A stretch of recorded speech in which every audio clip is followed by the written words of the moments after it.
கிருபையினால் தெரிந்தெடுக்கப்பட்டவர்கள், இயேசுவின் இரத்தத்தினால் கழுவப்பட்டவர்கள். சாத்தானுக்கு இனிமேல் உங்கள் மேல் உரிமை இல்லை. எல்லாமே இயேசு, எல்லாமே இயேசு, எனக்கு எல்லாமே இயேசு. கர்த்தருடைய பரிசுத்த நாமத்துக்கு மகிமை உண்டாவதாக. Glory be to the holy name of the Lord. இந்த ஆசீர்வதிக்கப்பட்ட மூன்றாம் நாள் மாலை வேளையில் உங்களை சந்திப்பதில் கிறிஸ்துவுக்குள் மகிழ்ச்சி அடைகிறோம். And we are happy in the Lord Jesus Christ to meet you on this third evening of this series of convention meetings. கர்த்தர் இந்த நாட்களில் நம்மோடு பேச விரும்புகிறார். The Lord desires to speak with us these days. முதலாம் Samuel 16ஆம் அதிகாரம் 3ஆம் வசனத்தை நாம் ஒரு விசை வாசிக்க கேட்கலாம். Let us read from 1 Samuel chapter 16 and verse 3. ஈசாயை பலிவிருந்துக்கு அழைப்பாயாக, அப்பொழுது நீ செய்ய வேண்டியதை நான் உனக்கு அறிவிப்பேன், நான் உனக்கு சொல்லுகிறவனை எனக்காக அபிஷேகம் பண்ணுவாயாக என்றார். And call Jesse to the sacrifice, and I will show thee what thou shalt do, and thou shalt anoint unto me him whom I name unto thee. கர்த்தருடைய பரிசுத்த நாமத்துக்கு மகிமை உண்டாவதாக. Glory be to the holy name of the Lord. இங்கே ஒரு மனிதனை ஆண்டவர் தனக்காக அபிஷேகம் பண்ணும்படியாக ஒரு தீர்க்கதரிசியை அனுப்புகிறதை நாம் பார்க்க முடியும். And we are able to see that the Lord is sending a prophet here to anoint a man for himself. இன்றைக்கும் தேவன் இந்த மாலை வேளையில் இந்த கூட்டத்தில் நம் அனைவரையும் தனக்காக அபிஷேகம் பண்ணும்படியாக அவர் வாஞ்சிக்கிறார். And even so the Lord desires to anoint every one of us gathered here this evening for himself. இன்றைக்கு அபிஷேகம் என்ற வார்த்தை மற்ற மதங்களிலும் கூட உபயோகப்படுத்தப்படுகிறது. The term anointing is also used in various other religions. பழைய ஏற்பாட்டிலும் சரி புதிய ஏற்பாட்டிலும் சரி இந்த அபிஷேகம் என்ற வார்த்தை அடிக்கடி உபயோகப்படுத்தப்பட்டிருக்கிறது. Even in the Old Testament and in the New Testament as well, we find the word anointing being used very often. மற்ற மதங்களில் சொல்லப்பட்ட அபிஷேகத்திற்கும் தேவ ஆவியானவருடைய அபிஷேகத்துக்கும் மிகவும் பெரிய வித்தியாசம் உண்டு. And there is a vast difference between the anointing referred to in the other religions and the anointing of the Holy Spirit of God. புதிய ஏற்பாட்டிலும் பழைய ஏற்பாட்டிலும் கர்த்தருடைய ஆவியானவர் அபிஷேகத்தின் மூலமாக ஒரு மனிதனுக்குள் அனுப்பப்படுகிறார். Both in the Old Testament and in the New Testament, the Spirit of God is being sent into man through anointing. பழைய ஏற்பாட்டிலும் புதிய ஏற்பாட்டிலும் அபிஷேகத்தினால் வேறுபிரிக்கப்பட்ட ஜனங்கள் எவ்விதமாக கர்த்தருக்காக வாழ்ந்தார்கள் என்பதை நாம் சிந்திக்க முடியும். And in the Old Testament and in the New Testament we can find how men were separated unto God through anointing and how they were able to lead a life for God. அபிஷேகம் என்பது புதிய ஏற்பாட்டில் பரிசுத்த ஆவியின் வல்லமையை ஒரு விதத்தில் அது காண்பிக்கிறது. And in the New Testament the anointing refers to the power of the Holy Spirit. ஒரு தேவனுடைய பிள்ளை புதிய ஏற்பாட்டில் இருப்பானானால் அவன் பரிசுத்த ஆவியினாலும் வல்லமையினாலும் அபிஷேகம் பண்ணப்பட வேண்டியது அவசியம். A child of God living in the New Testament period has to be anointed with the Holy Ghost and with power. ஒரு சரியான கிறிஸ்தவ வாழ்வு என்பது பரிசுத்த ஆவியின் அபிஷேகத்தில்தான் தொடங்குகிறது. A right kind of a Christian life begins with the anointing of the Holy Spirit. அபிஷேகத்தின் மூலமாகத்தான் ஒரு தனி மனிதன் தேவனுடைய ஆலயமாக மாற்றப்படுகிறான். An individual is made the temple of God by means of anointing. இன்றைக்கும் தேவன் பூமியிலே பின்மாரி காலத்து மலையாகிய அபிஷேகத்தை அவர் வருஷிக்க பண்ணி கொண்டிருக்கிறார். And even these days the Lord is pouring forth the latter rain in the form of anointing upon this earth. மாம்சமான யாவர் மேலும் தன்னுடைய ஆவியை கடைசி நாட்களில் ஊற்றுவேன் என்று சொன்னவர் அவர் உண்மையுள்ளவர். இன்றைக்கு மாலையில் கூட அந்த வல்லமையை அவர் அனுப்பி கொண்டிருந்தார். இன்னும் சில நிமிடங்களில் மறுபடியும் அனுப்புவார். Even today, the Lord who said that I will pour out my anointing upon all flesh during the last days is faithful, and he was sending his latter rain amongst us this evening, and in a few minutes he is going to send it again. அப்போஸ்தலர் 10ஆம் அதிகாரம் 38ஆம் வசனத்தை பார்க்கும் பொழுது ஆண்டவராகிய இயேசு கிறிஸ்துவை பிதாவாகிய தேவன் பரிசுத்த ஆவியினாலும் வல்லமையினாலும் அபிஷேகம் பண்ணினார் என்று சொல்லப்பட்டிருக்கிறது. And reading from Acts chapter 10 and verse 38, we can read how God the Father anointed Jesus of Nazareth with the Holy Ghost and with power.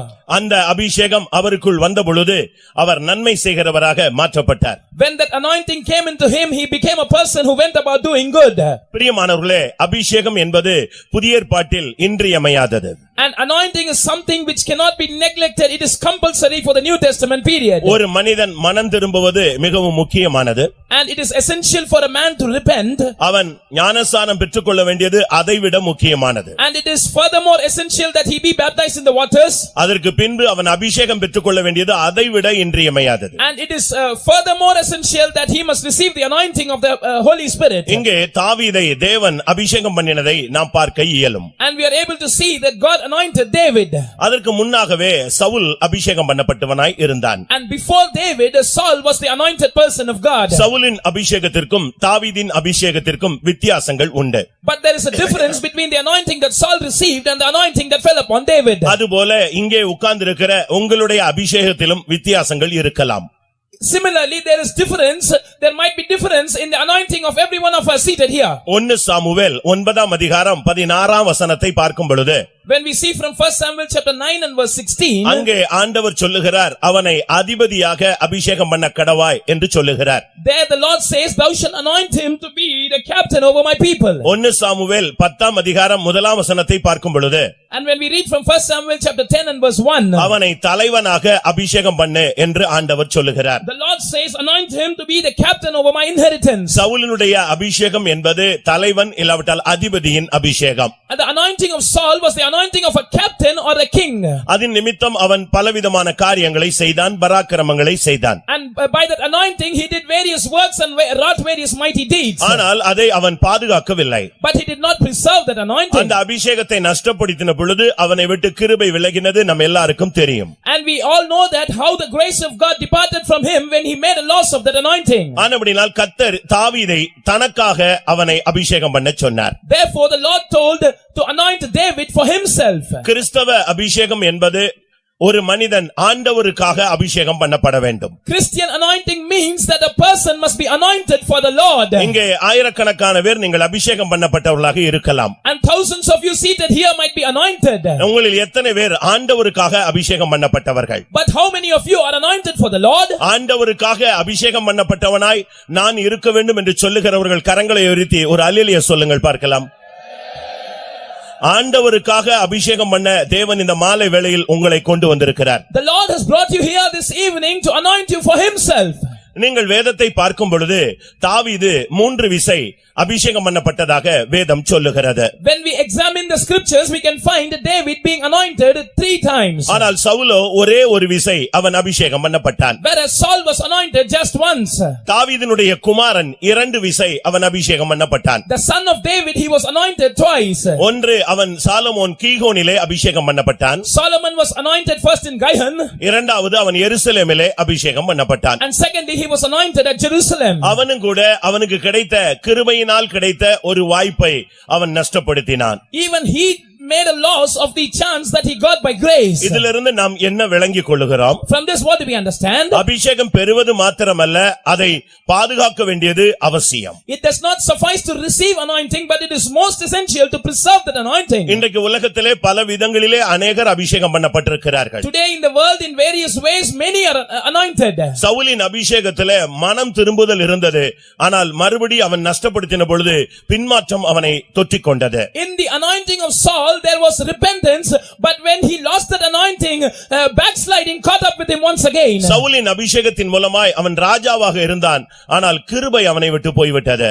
By the anointing that fell upon Saul, he continued to be king, but the grace departed from him. அபிஷேகத்தின் துவக்கத்திலே அவன் எந்த வார்த்தையையும் கேளாதது போல வாழ்ந்து கொண்டிருந்தான். அபிஷேகம் குன்றி போன பொழுது ஒவ்வொரு வார்த்தையும் அவன் வாழ்வில் விசனமாக காணப்பட்டது. In the early days of his anointing, he paid deaf ears to all that was spoken about him, but as days went by, every word spoken was harming him, and it continued to grieve him. பிரியமானவர்களே, இந்த மாலை வேளையில் நம்மில் எத்தனை பேர் அபிஷேகம் பெற்றவர்களாக இங்கே இருக்கிறோம்? And how many of us have been receiving and are seated here having received the anointing? இந்த 3ஆம் நாள் மாலை வேளையிலே கர்த்தர் இந்த வார்த்தைகளை கொண்டு ஒவ்வொருவரோடும் இடைபடும்படியாக வாஞ்சிக்கிறார். In this third evening, the Lord wants to intervene with each one of us using these words. பழைய ஏற்பாட்டில் கர்த்தருடைய ஆவி என்று அழைக்கப்படுகிறவர் புதிய ஏற்பாட்டிலே பரிசுத்த ஆவியாக இறங்கி ஆளுகை செய்கிறார். The Lord the Spirit of the Lord which is called in the Old Testament is called as the Holy Spirit in the New Testament. ஒரு மனிதனை தைலத்தை ஊற்றி அபிஷேகம் பண்ணினார்கள் பழைய ஏற்பாட்டில்.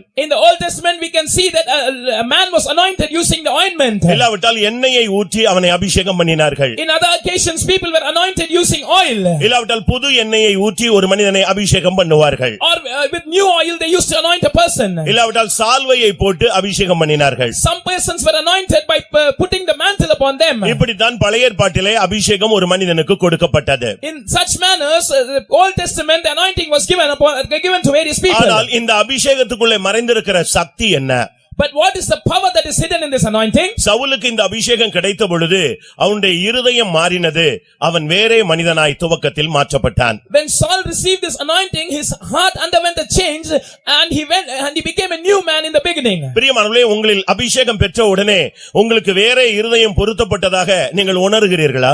After you receive the anointing, do you have the feeling that a new heart is being fixed into you? அந்த கல்லான இருதயம், கடினமான இருதயம், அந்த தன்மை உங்களுக்குள் விட்டு மாறி போனதை நீங்கள் உணர்கிறீர்களா? Do you feel that the hard and stony heart, that experience of a hard and stony heart has departed from அந்த you? திருக்குள்ள அந்த மகா கேடுள்ள அந்த இருதயத்தின் தன்மை மாறினதை உங்களில் எத்தனை பேர் அபிஷேகத்தின் மூலமாய் உணர்த்தப்பட்டீர்கள்? And how many of you were convicted that by the anointing my heart which is desperately wicked and evil has undergone a change? பழைய ஏற்பாட்டிலே இப்படித்தான் அந்த அபிஷேகங்கள் வார்க்கப்பட்டது.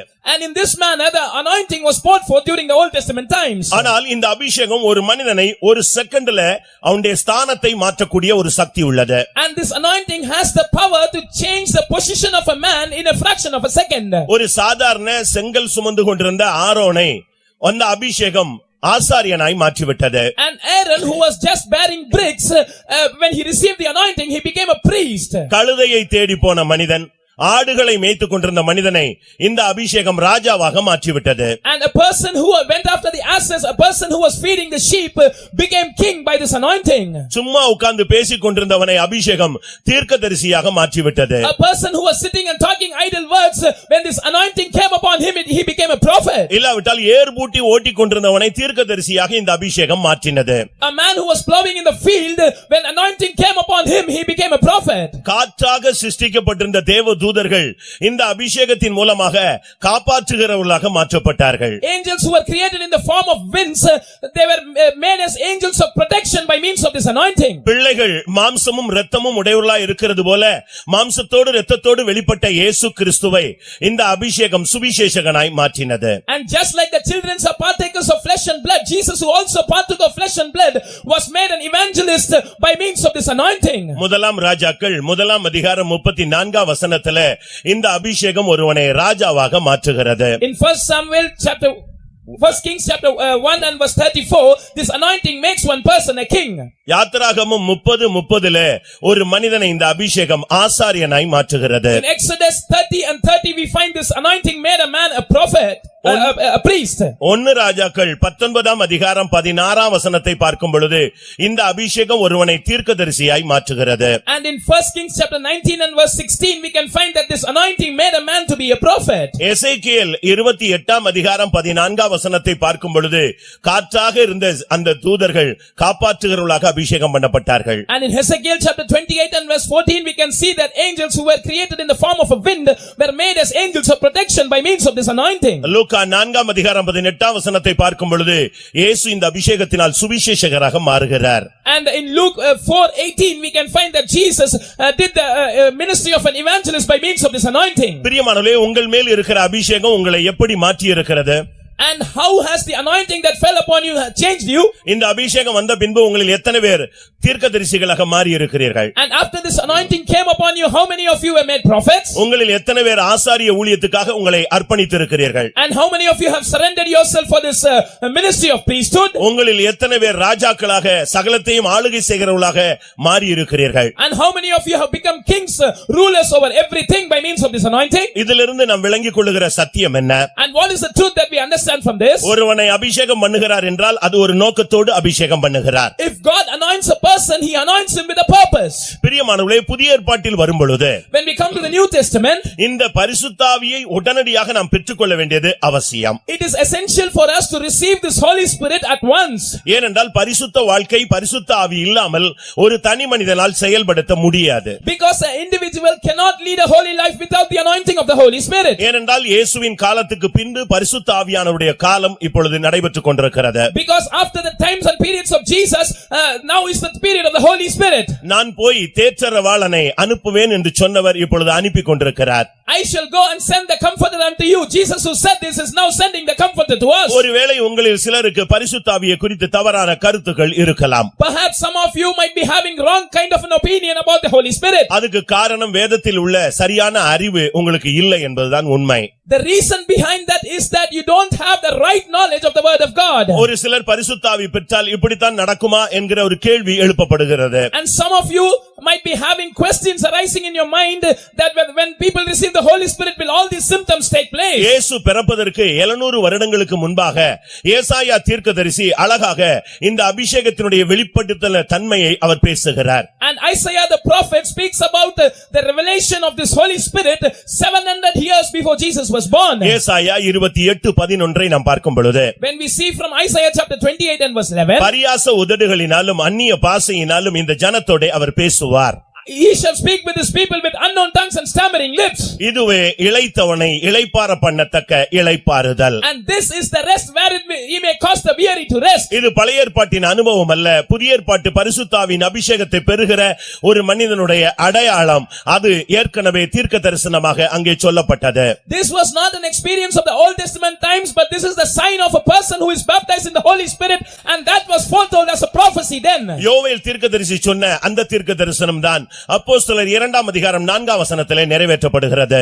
And the prophecy which was uttered by prophet Joel is fulfilled in Acts of the Apostles chapter 2 and verse 4. அபிஷேகம் பெறும் பொழுது ஒரு மனிதன் புதிய ஏற்பாட்டிலே தைலத்தினால் அல்ல, எண்ணெயினால் அல்ல, புது எண்ணெயினால் அல்ல, சால்வையினால் அல்ல, தேவ ஆவியினாலே புதிய ஏற்பாட்டில் தத்ரூபமாக நேரடியாக பிரத்யட்சமாக அவன் நிரப்பப்படுகிறான். And when a man is anointed in the New Testament times, he is not been anointed with an ointment or with the oil or with new oil or with mantle, but he is anointed with the Spirit of God directly in an open and specific manner. யோவான் 3ஆம் அதிகாரம் 5ஆம் வசனம் என்ன சொல்லுகிறது? What does John chapter 3 and verse 5 say? நீங்கள் ஜலத்தினாலும் ஆவியினாலும் பிறவாவிட்டால் தேவனுடைய ராஜ்யத்தில் பிரவேசிக்க இயலாது. Except you are born again of the Spirit and of water, you shall not enter the kingdom of God. அப்போஸ்தலர் 1:5 என்ன சொல்லுகிறது? And what does Acts of the Apostles chapter 1 and verse 5 say? பிதாவின் வாக்குத்தத்தம் நிறைவேறும் வரை நீங்கள் எருசலேமை விட்டு புறப்படாதிருங்கள். You must not proceed out of Jerusalem until you receive the promise of the Father. அபிஷேகம் இல்லாமல் ஒருவன் ஊழியம் செய்ய முடியாது.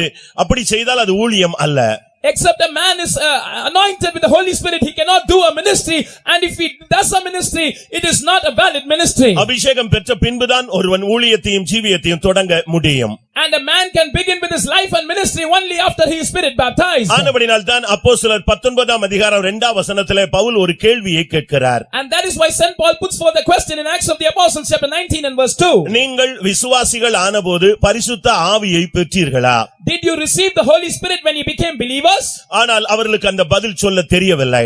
But they did not have an answer to that question. ஏனென்றால் பரிசுத்த ஆவி என்பதை அந்த சபையார் கேள்விப்படவே இல்லை. Because that church had not heard about the Holy Spirit at all. அதற்கு பின்பு அவருடைய ஞானஸ்நானம் விசாரிக்கப்படுகிறது. And after that, the matters concerning their baptism is inquired. தெளிவான ஞானஸ்நானம் கொடுத்த பின்பு And after they were given the right kind of water baptism, அவர்கள் தலையில் பவுல் கைகளை வைத்து ஜெபிக்கிறார். Saint Paul prays laying his hands upon them. அப்பொழுது அந்நிய பாஷை அடையாளத்தோடு பரிசுத்த ஆவியின் அபிஷேகத்தை அவர்கள் பெற்றுக்கொண்டார்கள். And they received the anointing of the Holy Spirit with the sign of speaking in unknown tongues. அந்நிய பாஷை என்பது ஒரு அடையாளம். And unknown tongues is a sign. இல்லாவிட்டால் அது ஒரு நிறைவேறுதல். Or it is a fulfillment. அந்நிய பாஷை என்பது நமக்கு தேவன் கொடுத்த ஒரு ஈவு. Unknown tongues is a gift given to us by God. அநேகருக்கு இந்த அனுபவம் இல்லை, வருந்தத்தக்க ஒரு சூழ்நிலை. And many of the people do not have this experience, and it is a sorry state of affairs for them. முதலாம் கொரிந்தியர்ல நான் பார்க்கும் பொழுது When we see in 1 Corinthians, ஒரு மனிதன் 14ஆம் அதிகாரம் 2, 3, 4 வசனங்களை பார்க்கும் பொழுது, when we see 1 Corinthians chapter 14 verses 2, 3 and 4, அந்நிய பாஷை பேசுகிறவன் மனுஷனோடு அல்ல, அவன் தேவனோடு பேசக்கூடிய ஒரு வாய்ப்பு அதன் மூலமாய் கிடைக்கிறது. a man when he speaks in unknown tongues, he he is not speaking with man, but he gets a chance to speak with God. அந்நிய பாஷை பேசுகிறவன் அவன் தேவனோடு ரகசியங்களை பேச வாய்ப்பு கிடைக்கிறது. A man who is speaking in unknown tongues is speaking mysteries and secrets with God. இந்த அபிஷேகத்தின் மூலமாய் அந்நிய பாஷை பேசும் பொழுது ஒரு தனி மனித வாழ்வில் பக்தி விருத்தி உண்டாகிறது. And when a man by the anointing that is given to him when he speaks in unknown tongues, he is edified in his personal life. பிரியமானவர்களே, உங்களில் எத்தனை பேர் அபிஷேகம் பெற்றிருக்கிறீர்கள்? Dearly beloved, how many of you are anointed? இந்த புதிய ஏற்பாட்டு காலத்தில் கிருபையாய் தேவன் என்னை அபிஷேகம் பண்ணி இருக்கிறார் என்று சொல்லுகிறவர்கள் கரங்களை உயர்த்துங்கள். Those who say that God has graciously anointed me with His Holy Spirit in this New Testament, Hallelujah. please put your hands. நம்மில் அனைவரும் வேத வசனம் நமக்குள் நிறைவேற வாய்ப்பு கொடுத்திருக்கிறோம். And all of us have given chance for the word of God to be fulfilled in us. எந்த மனிதனும் இது இல்லை என்று சொல்லவே முடியாது. No man can deny this experience. யார் இல்லை என்று சொன்னார்களோ அவர்களையும் கர்த்தர் நிரப்பி இருக்கிறார். And those who once denied, the Lord has also filled them. அப்போஸ்தலர் 10 அதிகாரம் 44 45 வசனங்களிலே கொர்நேலியுவின் வீட்டிலே ஆவியானவர் இறங்கின பொழுது அவர்கள் அயல் மொழிகளில் பேசினார்கள். When the Spirit of the Lord descended upon the household of Cornelius, when reading from Acts chapter 10 verses 44 and 45, they also spoke in other tongues. அப்போஸ்தலர் 19 அதிகாரம் 6 வசனத்திலே அனனியா கைகளை வைத்த பொழுது பவுலுக்கும் அந்த அபிஷேகம் கிடைத்தது. And we read in Acts chapter 9 when Ananias laid hands upon Paul, he also received this experience. அருமையானவர்களே, நம்மில் இந்த அபிஷேகத்தை கர்த்தர் கிருபையாய் நமக்கு தந்திருக்கிறார். Dearly beloved, the Lord has graciously given this experience of anointing to us. ஒருவேளை இந்த அனுபவம் இல்லாவிட்டால் இந்த கூட்டம் முடிகிறதற்குள்ளே கிருபையாய் தேவ சமூகத்திலே கேட்டு பெற்றுக்கொள்ளுங்கள். Perhaps if you don't have this experience till now, before this meeting ends, you request the Lord and receive an anointing by grace. அபிஷேகம் இறங்கும் பொழுது நாம் அதை பார்க்கலாம். When the anointing descends, we can see that. அவர்கள் அபிஷேகத்தில் நிரப்பப்படுவதை கேட்கலாம். When we can hear them being filled in the Spirit of God. அப்போஸ்தலர் 2:33 என்ன சொல்லுகிறது? And what does Acts chapter 2 and verse 33 say? காண்கிறதும் கேட்கிறதுமான பரிசுத்த ஆவியை அவர் பொழிந்து அருளினார். He has poured forth the Holy Spirit whom he see and hear.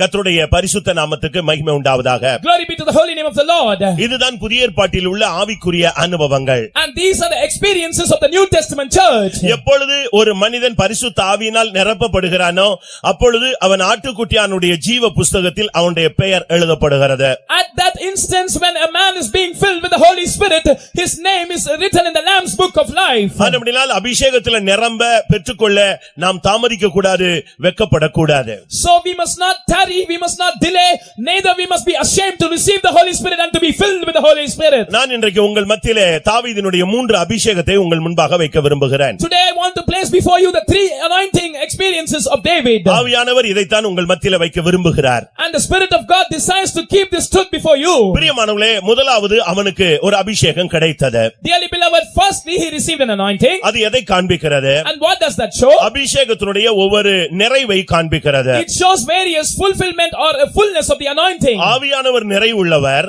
The Holy Spirit is full. ஆனால் அது நம்முடைய வாழ்விலே நாம் இடம் கொடுக்க மறுபடி நம்மை நிரப்பி அவர் வழிநடத்திக் கொண்டே இருப்பார். But he fills us as we give room to him and he will continue to lead us. முதலாம் சாமுவேல் 16 அதிகாரம் 13 வசனத்தை பார்க்கும் பொழுது When we see 1 Samuel chapter 16 and verse 13, அப்பொழுது சாமுவேல் தைல கொம்பை எடுத்து அவனை அவன் சகோதரர் நடுவிலே அபிஷேகம் பண்ணினான்.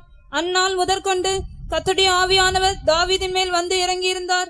சாமுவேல் எழுந்து ராமாவுக்கு போய்விட்டான். Then Samuel took the horn of the oil and anointed him in the midst of his brethren, and the Spirit of the Lord came upon David from that day forward. So Samuel rose up and went to Ramah. கர்த்தருடைய பரிசுத்த நாமத்துக்கு மகிமை உண்டாவதாக. glory be to the holy name of the Lord. எனக்காக அவனை அபிஷேகம் பண்ணுவாயாக என்று தேவன் சொன்ன பொழுது தைல கொம்பை நிரப்பிக்கொண்டு சாமுவேல் ஈசாயின் வீட்டுக்கு கடந்து வருகிறார். When God instructed Samuel to anoint David unto himself, he filled the horn of oil and he set out to the house of Jesse. பிரியமானவர்களே, நம்மில் அநேகர் அபிஷேகம் பெற்றவர்கள். Dearly beloved, most of us have received the anointing. ஆனால் ஒவ்வொரு தரமும் அபிஷேகம் இறங்கும் பொழுது அதன் மூலமாய் நாம் ஒரு ஸ்டெப் முன்பாக செல்ல வேண்டும். But on every occasion that the anointing descends on us, we must progress a step forward in our spiritual life. இன்றைக்கு ஒரு அபிஷேகம் கிடைக்கிறது என்றால் இந்த அபிஷேகத்தை வைத்து எவ்வளவு முன்னேற முடியுமோ நாம் அவ்வளவு முன்னேற வேண்டியது அவசியம். Suppose today we get an anointing, we must go forward to the extent that we can in our spiritual life using this anointing. இதை தாவீதின் வாழ்க்கையிலே நாம் அழகாக பார்க்க முடியும். And we can see this truth beautifully in the life of David. David. நம்மை போல தினமும் அவனுக்கு அபிஷேகம் கொடுக்கப்படவில்லை.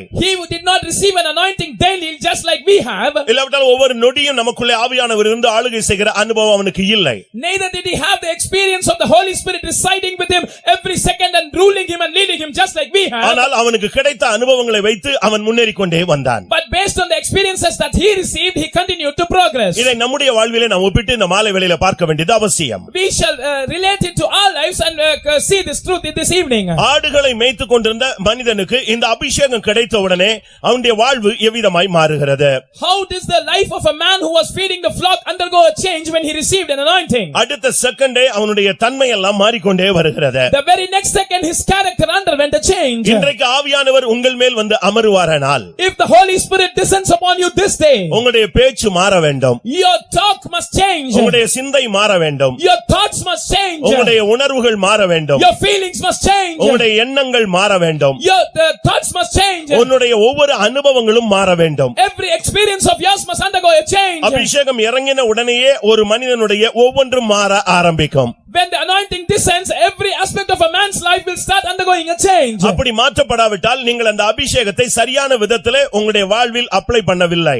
If that change does not take place, it implies that you have not applied that anointing into your life in the right way. ஏனென்றால் புதிய ஏற்பாட்டிலே வாழ்வின் ஒவ்வொரு பகுதிகளுக்கும் இந்த ஆவியானவர் போதுமானவராய் இருக்கிறார். Because in the New Testament times, this Holy Spirit is sufficient for every aspect, for every segment of our life. நான் அதை குறித்து உங்களுக்கு பின்பாக சொல்லுகிறேன். I will explain it to you later. ஏனென்றால் ஒரு மனிதனுடைய இந்த எல்லா பகுதிகளிலும் அவனுக்கு உதவி செய்யத்தான் புதிய ஏற்பாட்டிலே ஆவியானவர் முழுவதுமாக அவனுக்குள்ளேயே வந்து தங்கி விடுகிறார். And the Holy Spirit comes down totally and resides within a man in order to facilitate him in every aspect of his life. ஒருவன் யுத்தகளத்திலே நிற்கிறான் என்று வைத்துக் கொள்ளுங்கள். Suppose a man is in a battlefield. அவனுடைய வாழ்வே ஒரு யுத்தகளமாக மாறுகிறது என்று வைத்துக் கொள்ளுங்கள். Consider that his life has totally become a war field. ஒருவேளை ஆவிக்குரிய யுத்தமாக அவனுக்கு இருக்கலாம். That might be a spiritual warfare. இல்லாவிட்டால் மாம்சத்திலே போராட்டமாக இருக்கலாம். Or it might be some conflict in his flesh. இல்ல வெளியரங்கமாக பப்ளிக்ல அவனுக்கு பல பிரச்சனைகள் இருக்கலாம். Or outwardly in the public he might have various problems. அந்த சூழ்நிலையிலும் ஆவியானவர் அவனுக்கு போதுமானவர். In such situation also the Holy Spirit is sufficient for him. நீங்கள் ஒருவேளை அபிஷேகம் பெற்றும் நீங்கள் அதை சரியான விதத்திலே உபயோகப்படுத்தாவிட்டால் இன்றைக்கு அவரை நீங்கள் உபயோகப்படுத்துங்கள். Perhaps till now though you might be anointed but you have not used your anointing in the right way, today you start using him. ஏசாயா 59:19 என்ன சொல்லுகிறது? And what does Isaiah chapter 59 and verse 19 say? வெள்ளம் போல சத்துரு வந்தாலும் ஆவியானவர் அந்த இடத்திலே அவனுக்காக கொடியேற்றுவார் என்று சொல்லி இருக்கிறது. When the enemy shall come like a flood, the Holy Spirit, the Spirit of God shall lift up a banner, a standard against him. எந்த யுத்தமாக இருந்தாலும் சரி, Whatever battle it might be, சத்துரு வெள்ளம் போல எழும்பட்டும், let the enemy rise up like a flood. ஒன்றல்ல வெள்ளம் போல வரட்டும். He might not come in one, but let him come like a flood. நீங்கள் அபிஷேகம் பண்ணப்பட்டவர்களாய் அந்த இடத்தில் இருந்தால், If you stand there as an anointed person, அது எந்த யுத்தமாக இருந்தாலும் அந்த இடத்திலே ஒரு கொடி ஏற்றப்படும். whatever battle it might be, if that battle is standard, a banner will be raised. அதுதான் உனக்குள்ளே இருக்கிற அபிஷேகத்தினுடைய speciality. And that is the speciality of the anointing that is in you. அந்த கொடியேற்றும் அபிஷேகம் எனக்குள் இருக்கிறது என்று சொல்லுகிறவர்கள் எத்தனை பேர்? How many of you will say that that Spirit of God, that anointing that raises up a banner is within me? உங்கள் வாழ்வின் யுத்தங்களில் ஜெயம் கொடுக்கும்படியாகத்தான் கர்த்தர் உங்களை அபிஷேகம் பண்ணி இருக்கிறார். The Lord has anointed you in order to give you victory in your battles. அபிஷேகம் என்பது சும்மா அந்நிய பாஷை பேசுவது மாத்திரமல்ல. Anointing does not end with speaking in unknown tongues. ஒரு சரீர அசைவுக்கு மாத்திரமல்ல. It does not end with the shaking of the body. உன்னுடைய யுத்தங்களில் உனக்காக அவர் கொடியேற்றக்கூடிய வல்லமை உள்ளவர். He has the power to raise up a banner on your behalf in your battles. ஒருவேளை உன்னுடைய வாழ்க்கையிலே சில கட்டுகளுக்குள்ளே நீ சிக்கி விடலாம். Perhaps you might be entangled in certain bonds in your life. அது உன்னுடைய அறியாமையாக இருக்கலாம். That might be because of your ignorance. சில நேரத்துல ஒரு புத்தியீனமாக இருக்கலாம். That might be because of your foolishness. சில நேரங்களில் வசனம் மறந்து நீ வாழ்விலே தடுமாறி கொண்டிருக்கலாம். That might be you might be stammering because you have lost the word of God, you have forgotten it. சில பிரச்சனைகளில் நீ சூழ்நிலை கைதியாக மாறி போயிருக்கலாம். Perhaps you might have become a prisoner to the situation in certain situations. ஆனால் நீயோ அபிஷேகம் பண்ணப்பட்டவன், அபிஷேகம் பண்ணப்பட்டவள். But you are an anointed brother, you are an anointed sister.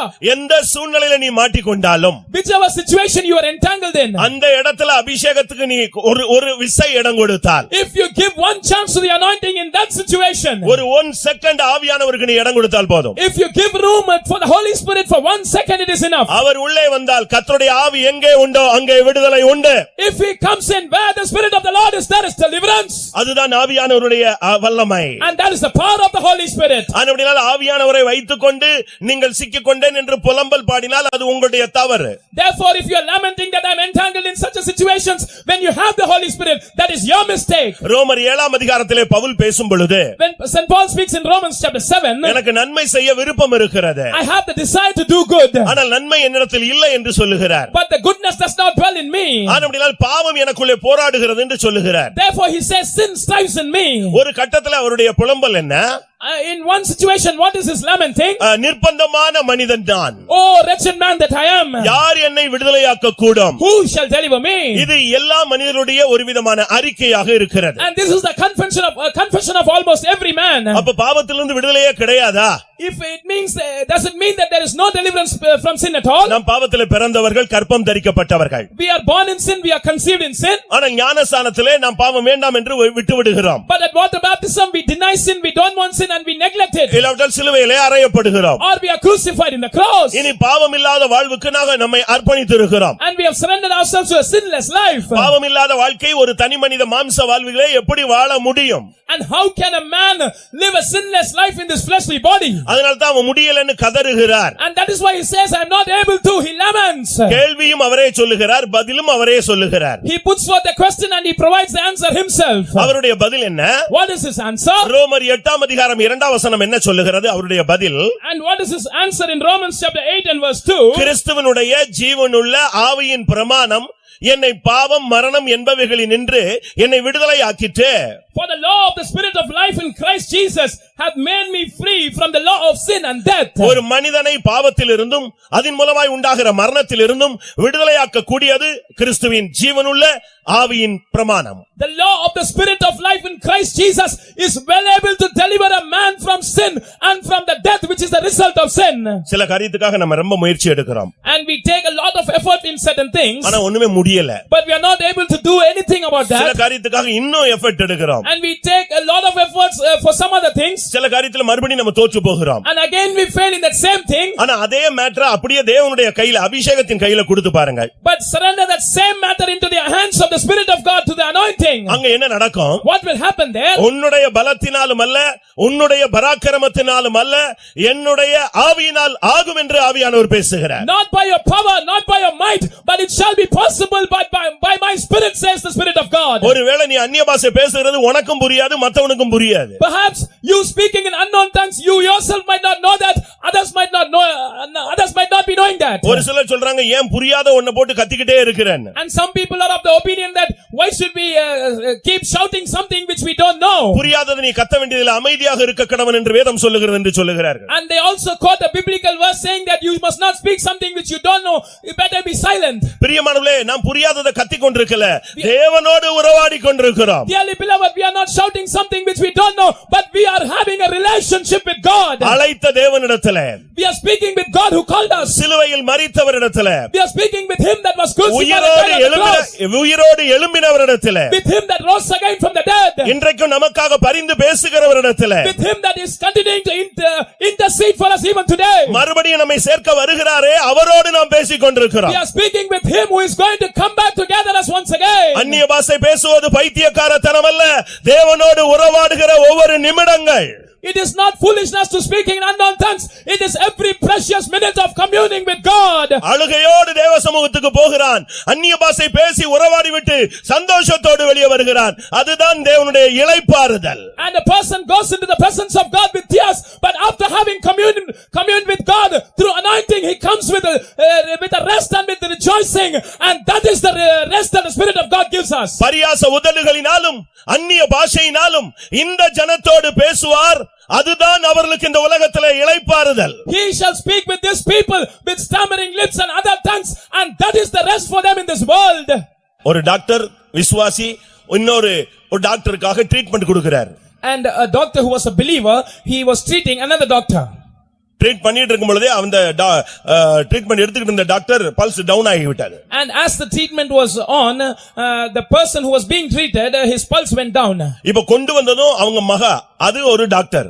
And the person who brought this doctor to be admitted, she was also a doctor. She was the daughter of that person. இப்ப அப்பாவுடைய pulse down ஆன உடனே அது வெளியே ஓடி போய் வேற doctor கூப்பிடுறதுக்கு ஓடி போயிடுச்சு. And now when she saw that her father's pulse went down, she ran away to fetch another doctor. ஆனா இந்த ட்ரீட்மென்ட் கொடுத்த டாக்டர் வந்து விசுவாசி. But this person who was treating the patient, he was a doctor, he was a believer. அவருக்கு ஒண்ணுமே புரியல.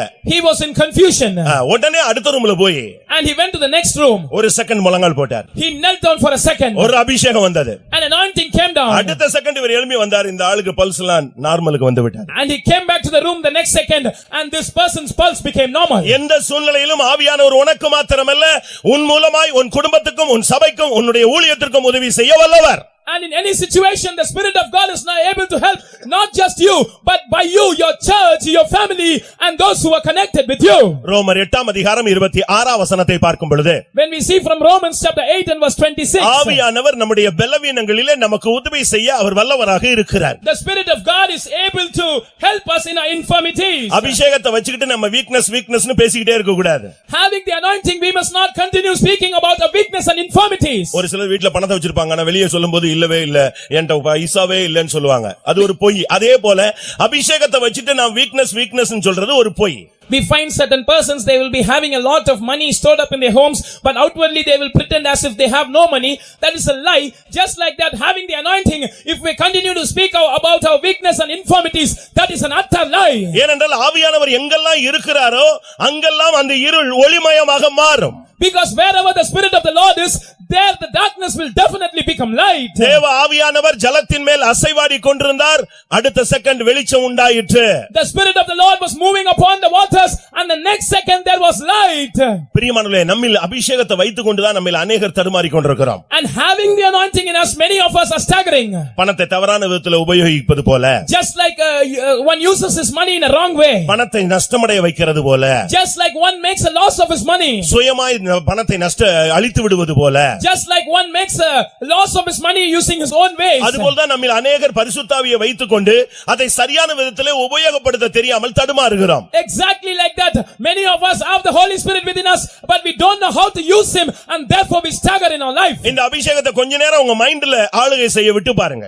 You allow this anointing to rule over your mind for certain time. குழம்பி போயிருக்கிற உன்னுடைய மனது சமாதானமாக மாறும். Your confused mind will have peace. அந்த அபிஷேகத்துக்கு கொஞ்ச நேரம் உன் மைண்டுக்குள்ள இடம் கொடுக்க வேண்டும். You must give room to that anointing in your mind for some time. ரோமர் 8:6 என்ன சொல்லுகிறது? What does Romans chapter 8 and verse 6 say? ஆவியின் சிந்தை ஜீவனும் சமாதானமுமாம். The mind of the Spirit is peace and rest. அந்த அபிஷேகம் வரும் பொழுது மைண்ட அப்படியே சமாதானமாய் மாற்றி விடுகிறது, குழப்பங்களை எடுத்து போடுகிறது. The mind of the Spirit, when it comes, it is life and peace. It creates peace and takes away confusion. அபிஷேகம் பெற்ற பின்பு இந்த சரீரத்தை கட்டுப்படுத்தக்கூடிய ஒரு சக்தி உனக்கு கொடுக்கப்படுகிறது. And after you are anointed, you are given a power to control this body. உன்னுடைய வாழ்வை ஒரு கடிவாளம் போல ஆவியானவர் பிடித்து வைப்பார். The Holy Spirit will control your body just like a horse is controlled. அபிஷேகம் பெற்றவங்க கவனியுங்கள். Listen, those who have been anointed. அபிஷேகம் வேண்டும் என்கிறவர்களும் கவனியுங்கள். Those who want the anointing, you also listen. அபிஷேகம் ஒரு மனிதனுக்குள் இருக்குமானால், if a man has an anointing within him, அதுதான் அவனுக்கு ஒரு கடிவாளம். and that is a fiddle for him. அவனை கட்டுப்படுத்தக்கூடிய சக்தி ஆவியானவர்தான். And his controlling power rests with the Holy Spirit. அபிஷேகம் இருக்கிற மனிதன் சுயமா ஒண்ணுமே பண்ண முடியாது. A man who has anointing cannot do anything by his own self. அப்படி பண்ணினால் அது பாவம். And if he does something like that, it is a sin. இந்த சரீரம் எப்பொழுதுமே ஒரு அற்பமான சரீரம். This is a body which is despised. ஆனபடினால இது அற்பமான காரியங்களை ரொம்ப வாஞ்சிக்கும். And this is a wild body, and hence it will have affection upon wild things. இது மண்ணினால உருவாக்கப்பட்டபடினால இது மண்ணுக்குரிய காரியங்களை ரொம்ப வாஞ்சிக்கும். Because this is made out of the dust of the ground, it will desire the carnal things or the things of this earth. இது அவ்வப்பொழுது உடலிலே உள்ளத்திலே தலையெடுக்கும். And it will try to take control of the heart. ஆனால் ரோமர் 8:13 என்ன சொல்லுகிறது? But what does Romans 8:13 say? இந்த அபிஷேகத்தை வைத்து இந்த சரீரத்தின் செய்கைகளை நீ அழித்தால் நீ பிழைப்பாய். You will live if you mortify the deeds of your flesh through this anointing. இந்த அபிஷேகம் தான் உன்னை கட்டுப்படுத்தக்கூடிய உன் சரீரத்தின் செய்கைகளை கட்டுப்படுத்தக்கூடிய ஒரு கடிவாளம். And this anointing is a fiddle that will mortify, that will control the deeds of your flesh. சில நேரங்களில் வாழ்க்கையில சோர்ந்து போயிடுறோம். Sometimes we faint in our life. ஒரு பிரசங்கம் நம்மள தூக்கி விட முடியல. And a message is not enough to lift us up. பைபிளை உட்கார்ந்து படிச்சு பார்த்தாலும் சில நேரத்துல நம்ம சம்பந்தம் இல்லாத சப்ஜெக்ட் எடுத்து படிச்சு சோர்ந்து போயிடுறோம். Sometimes we try to read the Bible, but we chance upon some unrelated subject, and therefore we faint even more. ஏனென்றால் உன்னை சோர்வடைய வைப்பது பிசாசுனுடைய ஒரு ஆயுதம். Because it is a weapon of the devil to cause you to faint. என்றைக்கோ நடந்த ஒரு தவறை சுட்டி காட்டுவான். And he will pinpoint some fault which occurred some time back in your life. அது மன்னிக்கப்படவில்லை என்று மறுபடியும் குற்றம் சாட்டுவான். He will accuse you that has not been forgiven. அந்த பழைய சப்ஜெக்டையே உன் மைண்ட்ல கொண்டு வந்துட்டே இருப்பான். He will rewind that old subject into your mind. இப்படித்தான் தாவீதுக்கு ஒரு விஷயம் சம்பவித்தது. And that happened to David once. அவன் சோர்ந்து போய்விட்டான். He was discouraged. ஆனால் மறுபடியும் அவன் ஜெபிக்க ஆரம்பித்தான். He started to pray. ஆண்டவரே, உற்சாகமான ஆவி என்னை தாங்கும்படி செய்யும். Lord, let a right spirit uphold me. நீங்கள் இன்றைக்கு இந்த மாலை வேளையில எந்த நிலவரத்துல வந்திருந்தாலும் இந்த கூட்டத்திலே கர்த்தருடைய ஆவியானவர் அதற்கு உதவி செய்ய அவர் வல்லவராய் வந்திருக்கிறார். Whichever situation you might be caught in and having come to this meeting, the spirit of the Lord is able to help you in that particular situation. ஏனென்றால் ஆவியினால் எல்லாம் ஆகும். Because everything is possible by the Spirit of God. உன்னுடைய வாழ்வின் ஒவ்வொரு அங்கத்திற்கும் அவர் போதுமானவர். He is sufficient for every aspect of your life. ஒருவேளை நீங்க பலவீனமா வந்திருக்கலாம். Perhaps you might have come here as a weak person. ஏனென்றால் இந்த சரீரம் சாவுக்கு ஏதுவான சரீரம். Because this is a body prone to death. உங்களுடைய எலும்புகளுக்குள்ள பல வேதனைகள் இருக்கலாம். You might be having various pain in your bones. பலவிதமான சரீர உபாதைகளிலே நீங்கள் வந்திருக்கலாம். You might be having various infirmity in your body and you might have come here. ஆனா இந்த அபிஷேகத்தை கொஞ்சம் உள்ள விட்டு பாருங்க. But you let this anointing to enter within you. கிறிஸ்துவை மரித்தோரிலிருந்து எழுப்பின ஆவி உங்களில் வாசமாய் இருந்தால் சாவுக்கேதுவான உங்கள் சரீரங்களை அவர் உயிர்ப்பிப்பார். If the Spirit of God which raised up Christ from the dead dwells in you, He shall quicken you, but quicken your mortal bodies by that very same power. செத்து போனவர்களை உயிர்ப்பிக்கக்கூடிய வல்லமை பரிசுத்தாவியின் வல்லமை. And the power of the Holy Spirit is able to revive the dead ones.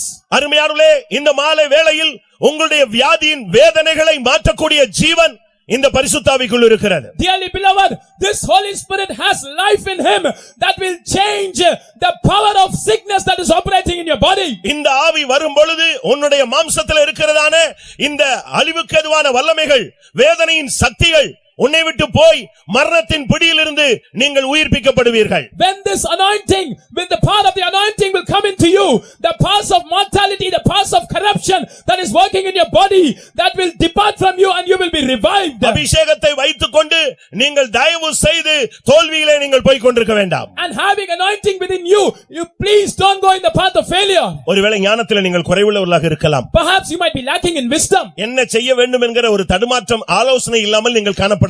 You might be stumbling without having the right kind of counsel as to what to do next. ஆனா இந்த அபிஷேகம் வரும்போது என்ன நடக்கும்? But when this anointing comes, what will happen? ஏசாயா 11:2 என்ன சொல்லுகிறது? What does Isaiah chapter 11 and verse 2 say? ஞானத்தையும் உணர்வையும் ஆலோசனையும் அருளும் ஆவியாகியவர் உன்மேல் அமர்ந்திருப்பார். The Spirit of God which gives wisdom and counsel and understanding shall rest upon you.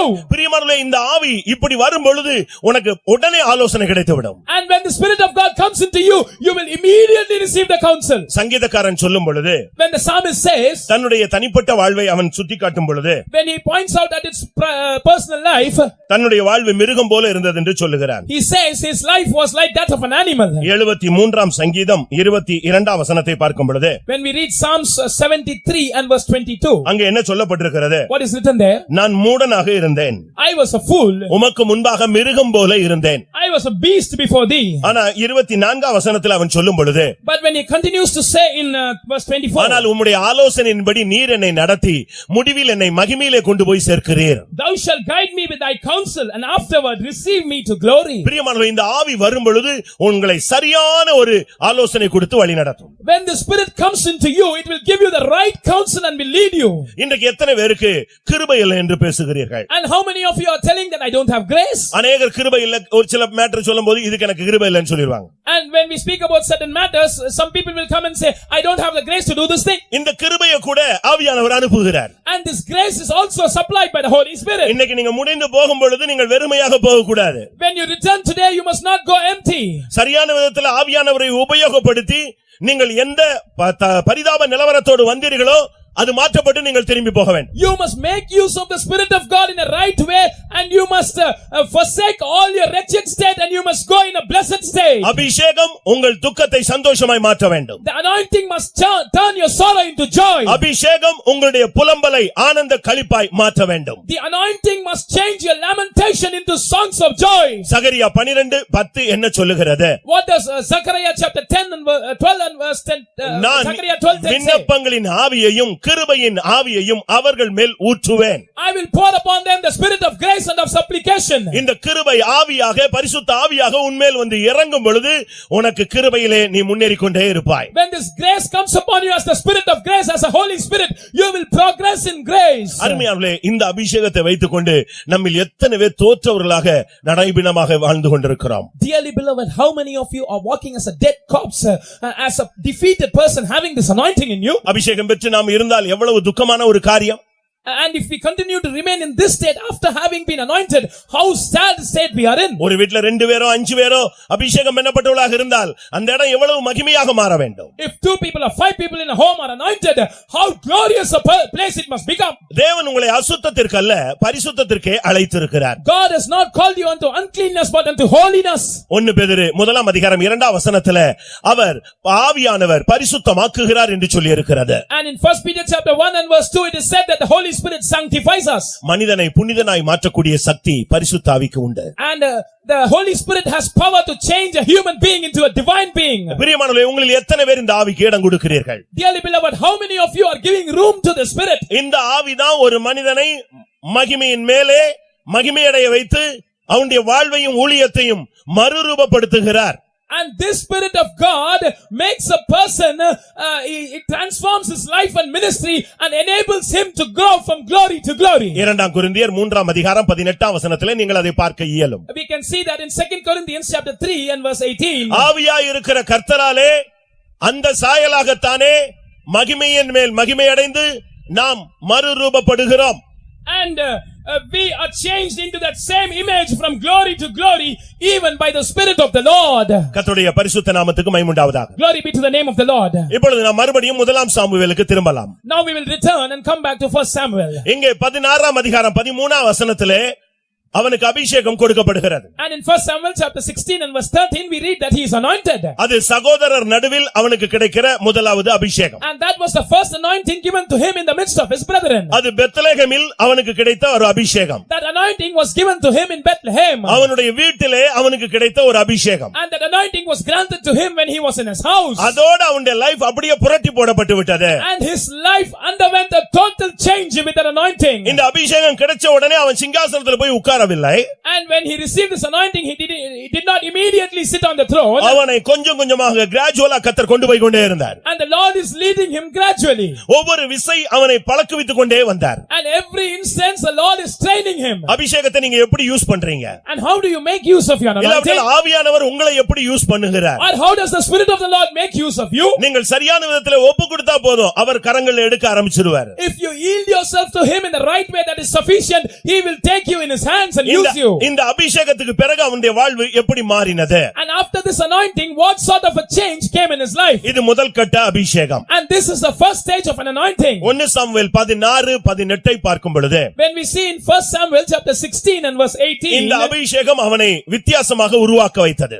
and this anointing made him a different person. அவனை யுத்த வீரனாக மாற்றினது. And it made him a man of war. பராக்கிரமசாலியாக உருவாக்கினது. And it made him a valiant man. காரிய சித்தி உள்ளவனாக அவனை மாற்றினது. It made him prudent in matters. கர்த்தர் அவனோடு கூட இருந்தார் என்று வேதம் சொல்லுகிறது. And the Lord was with him, says the word of God. அபிஷேகம் வந்த பின்பு நீ ஒரு கிறிஸ்துவனுடைய போர் சேவகன். And after the anointing comes into you, you are a soldier of Christ. அதுவரைக்கும் நீ ஒரு பயந்த ஆளாக இருக்கலாம். Till then you might be a coward. இல்லாவிட்டால் பிசாசுனுடைய கையில நீ இருந்திருக்கலாம். Or you might have been in the hands of the devil. நன்றாக கவனியுங்கள். Listen carefully. அபிஷேகம் எப்போ ஒரு மனிதனோ ஒரு மனுஷி மேல ஊற்றப்படுதோ அந்த நிமிஷத்திலிருந்து நீ கிறிஸ்துவின் சேனையில் ஒரு போர் சேவகன். From that minute when anointing is poured forth upon a man or a woman, he or she becomes the soldier of Christ. அந்த நிமிஷத்திலிருந்து கர்த்தர் உன்னை தன்னுடைய கையிலே ஒரு ஆயுதம் போல மாற்ற விரும்புகிறார். From that minute the Lord decides to make you a weapon in his hands. அதற்கு பின்பு அதுவரை நீ பிசாசுடைய கையில ஒரு ஆயுதம்.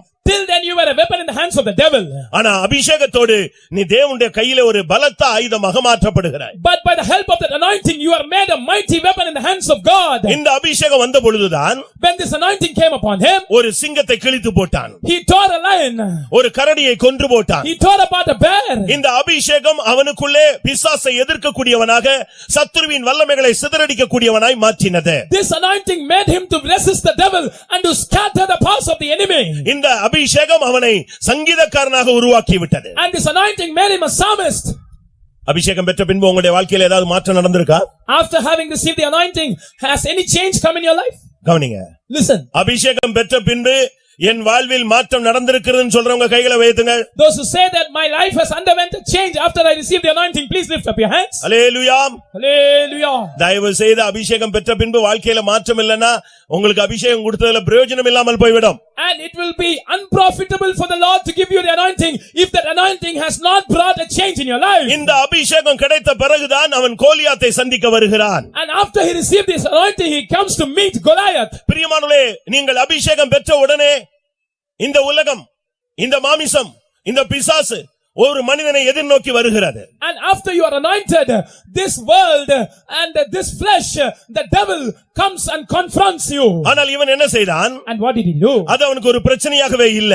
That was not a matter, that was not a problem at all to him. அந்த சிங்கம் அவனுக்கு ஒரு போராட்டம் இல்லை. That lion was not a problem to him. அந்த கரடி அவனுக்கு ஒரு போராட்டம் இல்லை. That bear was not a conflict to him. அந்த கோலியாத் அவனுக்கு ஒரு போராட்டம் இல்லை. That Goliath was not a matter of substance to him. அபிஷேகம் ஒரு மனிதனுக்குள் நிறைவாக இருக்கும் பொழுது உலகமோ மாமிசமோ பிசாசோ அவனுக்கு முன்பாக எதிர்த்து நிற்க முடியாது. When a man is filled with the anointing, the devil or the flesh or the world cannot stand against a person. அபிஷேகம் பெற்ற பின்பு நீங்கள் பிசாசை எவ்வளவு எதிர்த்து நின்றிருக்கிறீர்கள்? And how much have you confronted and withstood the devil after you received the anointing? வேதம் என்ன சொல்லுகிறது? What does the Bible say? பிசாசுக்கு எதிர்த்து நில்லுங்கள், Resist the devil, அவன் உங்களை விட்டு ஓடி போவான். and he shall flee from you. அபிஷேகம் ஒரு மனிதனுக்குள்ளே வரும் பொழுது பிசாசை எதிர்க்கக்கூடிய ஒரு சக்தியை அவனுக்கு தேவன் கொடுக்கிறார். When an anointing comes into a person, the Lord gives him the power to confront the devil. உங்களை யாராவது பிசாசு, செய்வினை, ஏவல், பில்லிசூனியம், தகடு, தாயத்து, மருந்து, மையி இப்படி எதையாவது ஒரு பாட்டை பாடிக்கிட்டே இருந்தீங்கன்னா உங்களுக்குள்ள அபிஷேகம் இருந்தால் அதையெல்லாம் இன்னைக்கு கண்ணி தெரிக்க வேண்டும். If you are singing some songs of lamentation about magic, black magic, witchcraft and all such things or other weakness because of this anointing, today that must be broken. கர்த்தர் அந்த கண்ணிகளை இன்னைக்கு இந்த கூட்டத்தின் முடிவில தெரிக்க வைக்க வேண்டும். And the Lord is going to break that snare at the end of this meeting. இந்த மூன்றாவது கூட்டத்திற்கு தேவன் உன்னை வீட்டிலிருந்து கொண்டு வந்ததுக்கு ஒரு நோக்கம் இருக்கிறது. And there is a purpose behind God having brought you to this meeting from your home this third evening. இந்த முதலாம் அபிஷேகம் வரும் பொழுது When this first anointing comes, உனக்கும் உன் பிள்ளைகளுக்கு வைத்த கண்ணி இந்த கூட்டத்திலேயே தெரிக்க வேண்டும். the snare that is laid up for you and your children must be broken right in this meeting. ஆவியானவர் வரும் பொழுது உனக்கு பயமுள்ள ஆவியை கொடாமல் தெளிந்த புத்தியுள்ள தெய்வீக சக்தியை உனக்கு கொடுத்திருக்கிறார். When the Spirit of God comes into you, He gives you not the spirit of fear but of a sober mind. அபிஷேகம் பெற்ற பின்பு நீங்க பயப்படவே கூடாது. After having received the anointing, you must not be afraid at all. இந்த முதல் அபிஷேகம் அவனை கொஞ்சம் கொஞ்சமாய் உருவாக்கி கொண்டே வந்தது. This first anointing started to mold him gradually. ஆனாலும் அவனுக்குள்ள பல பிரச்சனைகளும் போராடிக் கொண்டே இருந்தது. But still he had certain conflicts that were struggling with him. Saul அவனை பயங்கரமாக பகைத்தான். And Saul started to hate him with a great vigor. ஒரு பகுதியில் ஜெயம், இன்னொரு பகுதியில் பயங்கர போராட்டம். On one side he was getting victories, on the other side he was facing terrible conflicts. சாப்பாடே இல்ல, no food, கையில ஆயுதம் இல்ல, he had no weapons in his hands. ஒரு வறுமை, ஒரு தரித்திரம், ஒரு வல்லமை அவனோடு போராடி கொண்டிருந்தது. A poverty and a evil power, a wicked power was striving against him. நாபால்ட போய் கையேந்துகிறவனாக மாறிவிட்டான். And he was going and begging for alms to Nabal. இப்படி அவனுக்குள்ளே பலவிதமான ஜெயமும் பலவிதமான போராட்டங்களும் இருந்தது. So there was a mixed bag of victories and conflicts as a result of this first anointing. ஆவிக்கு விரோதமாய் மாம்சமும், மாம்சத்துக்கு விரோதமாய் ஆவியும் ஒன்றுக்கு ஒன்று எதிரடையாக நியமிக்கப்பட்டிருக்கிறது. And the spirit warred against the flesh and the flesh against the spirit. ஆனால் தேவன் அவனை அப்படியே விடவில்லை. But God did not let him as he was. ஏனென்றால் அவன் மேல அபிஷேகம் பண்ணின பின்பு தேவன் அவனோடு கூட இருக்கிறார். Because after having anointed him, the Lord was with him. தேவ ஆவியானவர் அவன் மேல் இறங்கி இருந்தார். The Spirit of the Lord had descended upon him. கர்த்தர் அவனோடு கூட இருக்கிறார். The Lord is with him. அபிஷேகம் பெற்ற பின்பு நீ தனியே கிடையாது. After you are anointed, you are not a person who is alone. எல்லாம் வல்ல தேவ ஆவி உனக்குள்ளே அந்த தூய ஆவி தங்கி இருக்கிறது. The all-powerful Holy Spirit of God is residing within you. இதோடு நம்முடைய கிறிஸ்தவ வாழ்க்கை முடிவடைகிறதில்லை. And that is not the end of our Christian life. ஒரு பிசாசு துரத்துனா போதாது.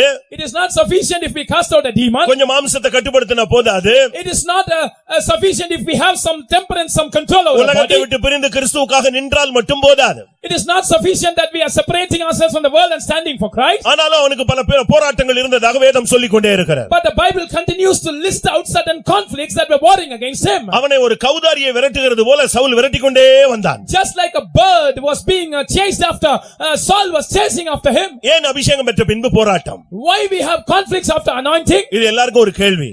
Everyone has this question. கிறிஸ்துவுக்குள்ளே வந்த பின்பு எனக்கு பயங்கர போராட்டம் என்று அநேகர் சொல்லுகிறார். After I came into Christ, my conflicts, my struggles have increased. அதுல Say many. உள்ள பிரச்சனையே உன் அபிஷேகம் தான். The problem, the reason for the problem is the உன் anointing. மேல உள்ள அபிஷேகம் விலையேற பெற்ற அபிஷேகமாக இருக்கிறபடியால் தான் உனக்கு போராட்டமும் அதிகரிக்கிறது. Because the anointing that is upon you is very precious, the conflicts and struggles that come against you are also on the rise. நீ கழுத்துல 25 பவுன் நகையை போட்டுட்டு இருட்டுல போனா அந்த நகை தான் உன்னுடைய வாழ்க்கைக்கு பிரச்சனை. If you walk in darkness having 25 gram of gold ornaments around your neck, that ornament is your problem. அதுதான் அவனுடைய கண்ணுல தென்பட்டுட்டே இருக்கும். The enemy will watch that ornament clearly in the darkness. அதுபோல ஒண்ணுமில்லாத உனக்கு விலையேற பெற்ற பரிசுத்த ஆவியை உன்னுடைய மண்பாண்டத்திலே கொடுத்திருக்கிறாரே, அதை பிடுங்கனா அதை அழிக்கணும் தான் உனக்கு இவ்வளவு போராட்டத்தையும் பிசாசு கொண்டு வருகிறான். Similarly, the Lord has poured his anointing into you, into your earthen vessel, into your empty life, and the devil wants to pluck away, he wants to take away that precious anointing, and therefore he is striving against you. ஆனால் ஒன்றை நீங்கள் புரிந்து கொள்ள வேண்டும். But you must understand one thing. எவ்வளவு போராட்டம் இருந்தாலும் ஜெயம் நமக்குத்தான். How much ever conflicts we might be having, the victory is ours. 1000 பேர் 10000 பேர் விழுந்து கொண்டே இருக்கட்டும், நீ ஜெயித்து கொண்டே இருப்பாய். Thousands and 10,000s may fall at your side, but you will continue to win. ஏனென்றால் ஆவியானவர் உனக்குள்ளே கொடியேற்றுகிறவர். Because the Holy Spirit is one who raises up a banner for you. போராட்டம் அதிகரிக்க அதிகரிக்க உன்னுடைய அபிஷேகம் அதிகரித்துக் கொண்டே இருக்க வேண்டும். As the conflicts and struggles are on the rise, your anointing must also keep rising. உன்னுடைய போராட்டம் அதிகரிக்க அதிகரிக்க உன்னுடைய முழங்காலின் நேரம் அதிகரித்துக் கொண்டே இருக்க வேண்டும். As your conflicts are on the rise, the time of you being on your knees must also rise. முழங்கால் அளவு தண்ணில நீ நீச்சல் அடிக்க வேண்டிய அவசியம் கிடையாது. It is not necessary for you to swim in a water which is up to the knee level. உனக்கு தலைக்கு மேல போகும்போது தான் நீ நீச்சல் அடிக்க வேண்டியது இருக்கிறது. When the water rises above your head, then only you have to swim. அதுபோல சின்ன சின்ன பிரச்சனைகளை நீங்க போராட்டத்தில் நீங்கள் அமைதியா இருந்து விடலாம். ஆனால் போராட்டம் அதிகரிக்கும் பொழுதுதான் உன்னுடைய வேகத்தை நீ கூட்ட வேண்டும். So when problems are in a small scale, you need not be troubled, you need not do anything, you can be quiet. But when they arise, you have to raise up the time of your being on knees and reading the word of God. முழு தேசமும் சவுலின் கட்டுப்பாட்டில் இருந்தது, ஆனாலும் தாவீதை தெய்வம் பாதுகாத்து வந்தார். The whole land, the whole kingdom was under the control of King Saul, but even then the Lord continued to preserve David. அதுபோல முழு உலகமும் பொல்லாங்கன் கையில் இருந்தாலும் உன்னை பாதுகாக்க முடியாத ஒரு ஆவியானவர் உன்னோடு கூட இருக்கிறார். Even so, the whole world might be under the arms of the wicked one, but the Spirit of God is with you to protect you. சவுலை கர்த்தர் அழித்து இவனை ராஜஸ்தானத்துக்கு கர்த்தர் கொண்டு வருகிறார். The Lord destroyed Saul and he brought David to the kingdom. 2 Samuel 2ஆம் அதிகாரத்தை பார்க்கும் பொழுது, When we read from 2 Samuel chapter 2, அங்கே என்ன சொல்லப்பட்டிருக்கிறது? what is written there? இங்கே தாவீது முதலாக ராஜாவாக மாறுகிறார். Now David is becoming a king for the first time. 2 Samuel 2ஆம் அதிகாரம் 4ஆம் வசனம். 2 Samuel chapter 2 and verse 4. அப்பொழுது யூதாவின் மனுஷர் வந்து அங்கே தாவீதை யூதா வம்சத்தாரின் மேல் ராஜாவாக அபிஷேகம் பண்ணினார்கள். And the men of Judah came, and there they anointed David king over the house of Judah. கர்த்தருடைய பரிசுத்த நாமத்துக்கு மகிமை உண்டாவதாக. Glory be to the name of the Lord. இங்கே அபிஷேகத்தினுடைய அடுத்த பகுதிக்கு அவன் வருகிறான். Here he comes to the next stage of anointing. தேவனுக்காக அபிஷேகம் பண்ணப்பட்ட மனிதன் இப்பொழுது அடுத்த பகுதியாக யூதாவிலே ராஜாவாக மாறுகிறான். A man who was anointed for God, in his next stage he becomes king in Judah. அபிஷேகம் பெற்றவர்கள் தயவு செய்து ஒரு ஐக்கியத்தில் நீங்கள் வர வேண்டியது, எப்ரோன் என்ற இடத்தில் வர வேண்டியது அவசியம். So those who have received the anointing, it is essential for you to come into a fellowship. It is essential for you to come to a place called Hebron. அபிஷேகம் பெற்ற பின்பு நீங்கள் பிசாசை துரத்தலாம், அற்புதங்கள் செய்யலாம், ஊழியம் செய்யலாம். அவைகள் தவறு அல்ல. After receiving the Holy Spirit, you can do ministries, you can cast out demons, you can perform signs and wonders. There is nothing wrong in it. ஆனால் இப்பொழுது இவனை யூதாவிலே, யூத கோத்திரத்துக்கு மட்டும் எப்ரோனிலே இவனை ராஜாவாக அபிஷேகம் பண்ணுகிறார்கள். But now David is being anointed king over the tribe of Judah alone in a place called Hebron. அபிஷேகம் பெற்ற பின்பு நீங்கள் சுயாதீனமாய் இருக்க உங்களுக்கு உரிமை கிடையாது.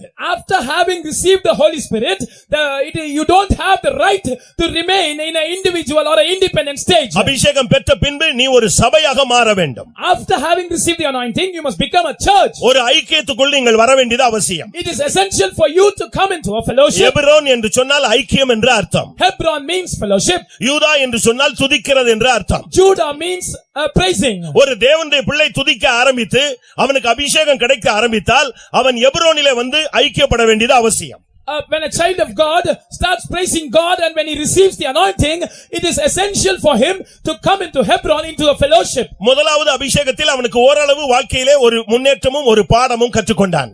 In the first stage of anointing, he had certain development in his life and he learned certain lessons as well. இப்ப இரண்டாவது பகுதிக்கு அவன் வருகிறான். Now he comes to the second aspect. நீங்கள் இந்த கூட்டம் முடியறதுக்குள்ள எந்த பகுதியில் இருக்கிறீர்கள் என்பதை நீங்கள் அனலைஸ் பண்ண வேண்டும். And before this meeting concludes, you must analyze and find out for yourself as to which stage are you in. இரண்டாம் சாமுவேல் 3ஆம் அதிகாரம் 1ஆம் வசனத்தை பார்க்கும் பொழுது, When we see 2 Samuel chapter 3 and verse 1, இந்த அபிஷேகம் கிடைத்த பின்பு அவன் பலத்து கொண்டே வந்தான். and after having received this anointing, he waxed stronger and stronger. தாவீது வர வர பலத்து கொண்டே வந்தான். And David waxed stronger and stronger. Schawlow வர வர அவனுடைய குடும்பமோ வர வர பலவீனப்பட்டு கொண்டே இருந்தது. And the house of Saul waxed weaker and weaker. இரண்டாவது அபிஷேகம் வரும் பொழுது உன்னோடு போராடின வல்லமைகள் பலவீனப்படும், நீயோ பலப்பட்டு கொண்டே வர வேண்டும். When the second kind of anointing comes upon you, the powers that were striving against you will wax weak and you will start to grow strong and strong. நாம் கிருபையிலே பலப்பட வேண்டியவர்கள். We are supposed to grow strong in grace. நாம் ஆவியிலே பலன் கொள்ள வேண்டியவர்கள். And we are supposed to wax strong in the spirit. விசுவாசத்திலே நாம் பலன் கொள்ள We வேண்டியவர்கள். are supposed to be strong in the faith. தேவ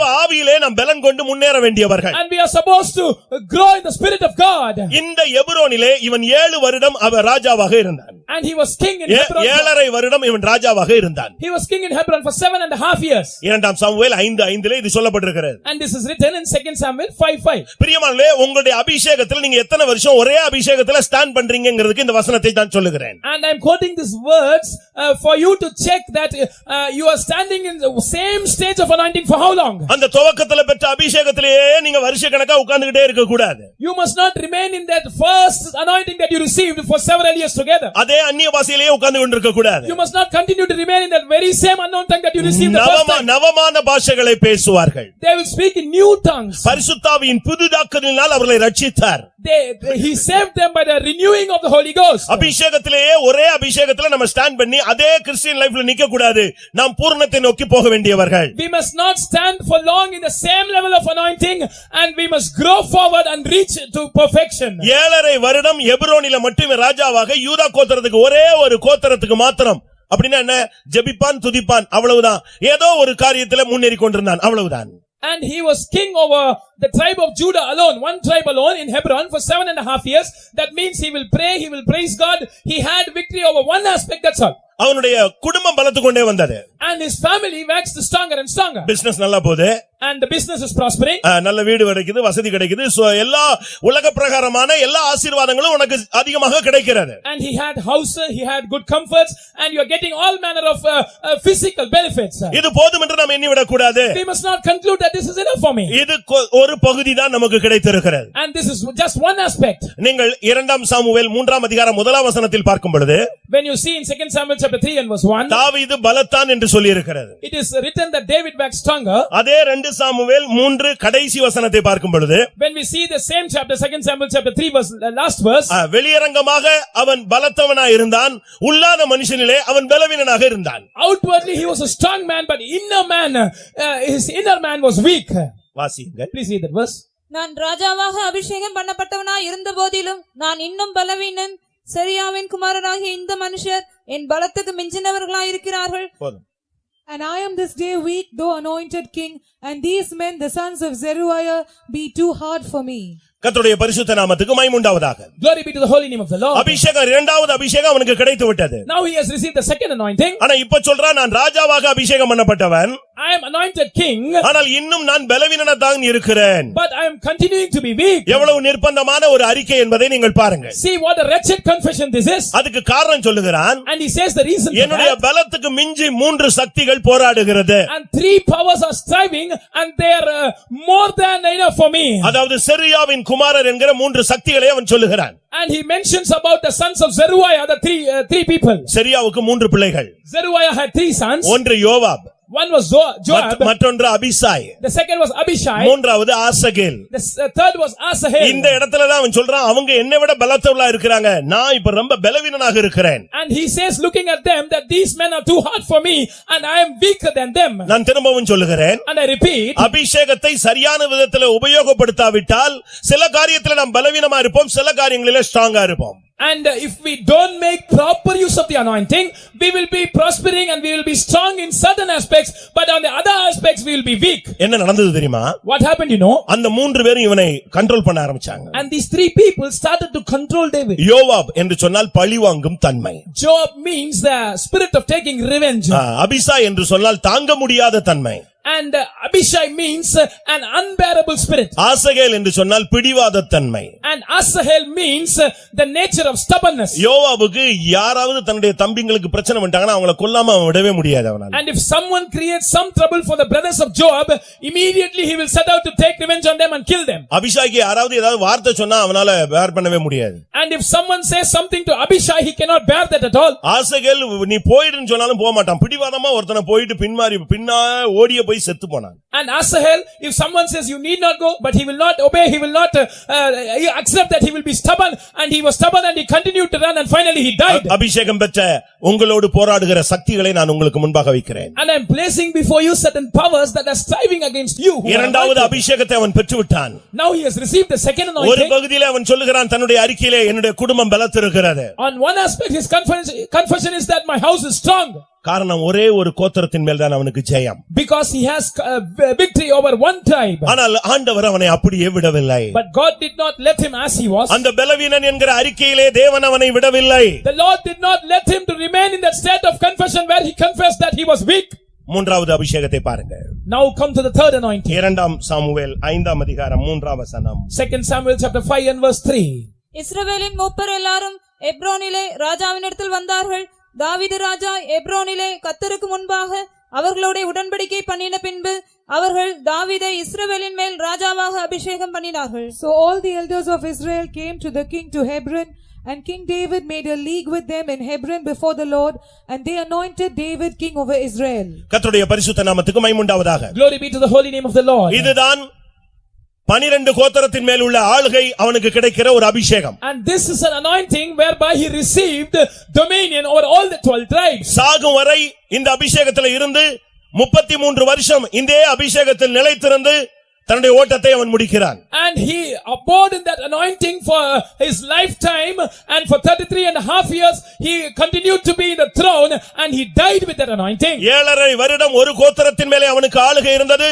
அதற்கு பின்பு 33 வருடம் அவனுக்கு 12 கோத்திரத்தின் மேலும் ஆளுகை கிடைத்தது. For 7 years and 6 months he had reign over one tribe, and after that for 33 years he had dominion over all the 12 tribes of Israel. இதை 2 சாமுவேல் 5ஆம் அதிகாரம் 5ஆம் வசனத்திலே நாம் பார்க்க இயலும். And we can read that in 2 Samuel chapter 5 and verse 5. அருமையானவர்களே, உங்களில் எத்தனை பேருக்கு இந்த மூன்றாவது கட்ட அபிஷேகம் தேவை?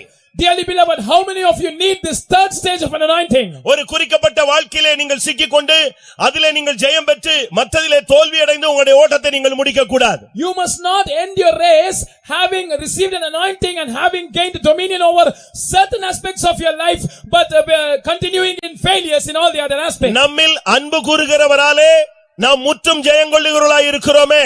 We are more than conquerors through him that loves us. எல்லா இடங்களிலும் கிறிஸ்துவுக்குள் எங்களை வெற்றி சிறக்க பண்ணுகிறார் என்று வேதம் சொல்லுகிறது. The Bible says that he causes us to triumph in all places in Christ Jesus. இன்றைக்கு இந்த மாலை வேளையிலே கர்த்தர் உன்னை கொண்டு வந்தது ஒரு பூரணத்தை நோக்கி உன்னை பயணப்படுத்தும்படியாக. This evening the Lord has brought you here to take you on a journey towards perfection. ஒருவேளை நீங்கள் அபிஷேகம் பெறாதவர்களாக இருக்கலாம். Perhaps you might be a person who has not yet received the anointing. அபிஷேகத்தை நம்பாதவர்களாக இருக்கலாம். Perhaps you might have no belief in anointing. இயேசுவை நம்பினால் நீ வசனத்தை நம்புவாயாக. If you believe Jesus, you believe the word of God. நீ வசனத்தை நம்பினால் தேவனுடைய ஆவியை நீ நம்பித்தான் ஆக வேண்டும். If you believe the word of God, you must believe the Spirit of God. அப்படி ஒன்று இருக்குமானால் என் மேல் இறங்கட்டும் என்று கேளுங்கள், நிச்சயமாய் வாக்குத்தத்தம் உங்களுக்குள் நிறைவேறும். You challenge and ask, if there be an anointing, let it come upon me. Definitely the anointing will come upon you and the word of God will be fulfilled in you. இந்த அபிஷேகம் உனக்குள் வரும் பொழுது, when this anointing comes into you, நீ சிங்கத்தை கிழித்து போடலாம். you will tear the lion. உலகத்தின் வல்லமைகளை எதிர்த்து நிற்க முடியும். You can stand against the powers of the world. ஒருவேளை பலவிதமான போராட்டங்கள் இருக்கலாம், நீங்கள் பயப்பட வேண்டாம். Perhaps you might be undergoing a lot of struggles, but you need not fear. இரண்டாவது அபிஷேகம் நீ சபைக்குள் வந்த பின்பு உனக்கு தரப்படும். When you come into the fellowship of the church, you will receive the second anointing. இந்த அபிஷேகத்தை கொண்டு உன்னுடைய வெளியான புறம்பான ஒரு பலத்தில் இருந்தாலும், உனக்குள் பல போராட்டங்கள் இருந்தாலும் நீ ஜெயம் கொள்ளுவாய். Though you might be strong in certain outward aspects and continuing to have certain inner aspects, finally you will gain strength and you will gain victory. ஏனென்றால் ஜெயம் உனக்குரியது. Because victory belongs to you. அபிஷேகம் எங்கே உண்டோ அங்கே தோல்வி கிடையாது. Where there is anointing, there is no room for அது defeat. எந்த மனுஷனையும் தேறினவனாக மாற்றும். That will make every man perfect. இந்த தாவீதை கர்த்தர் அடுத்து என்ன செய்தார்? What did the Lord do next to David? மூன்றாவது எருசலேமில் அபிஷேகம் பண்ணினார். The Lord anointed him in Jerusalem for the third time. இந்த அபிஷேகம் அவனுக்கு 12 கோத்திரத்தின் மேல் கிடைத்தது. And he received this anointing over the 12 tribes. இந்த அபிஷேகம் உனக்குள் வருமானால், எனக்குள் வருமானால், When this anointing comes into me, comes into you, இதற்கு பின்புதான் உனக்கு சீயோனின் தரிசனமே கிடைக்கும். after this only you will receive a vision of Zion. இந்த அபிஷேகம் கிடைத்த பிறகு அவனுடைய வாழ்வில் நடந்ததுதான் முக்கியமான தன்மைகள். And the important are the events that took place in his life after this anointing. 2 Samuel 5 அதிகாரம் 7 வசனத்தை பார்க்கும் பொழுது, Reading from 2 Samuel chapter 5 and verse 7. இந்த அபிஷேகம் கிடைத்த பிறகுதான் அவன் சீயோனை பிடித்தான். And after he received this anointing, he took hold of the stronghold of Zion. இந்த அபிஷேகம் வந்த பின்பு After this anointing came, பிசாசு வேகமாக ஓடி வந்தான். the devil came running to him. 2 Samuel 5 அதிகாரம் 17 வசனத்துல. 2 Samuel chapter 5 and verse 17. ஆனால் தாவீது என்ன செய்தான் தெரியுமா? But what did David do? ஒரு அரணிப்பான இடத்தில் போய் கிறிஸ்துவின் நாமத்துக்குள் தங்கி விட்டான். He went into a stronghold and rested in the name of Jesus. இந்த அபிஷேகம் கிடைத்த பிறகு, After he received this anointing, 2 Samuel 5 அதிகாரம் 20 வசனத்துல ஒரு பெரிய யுத்தம் நடந்தது.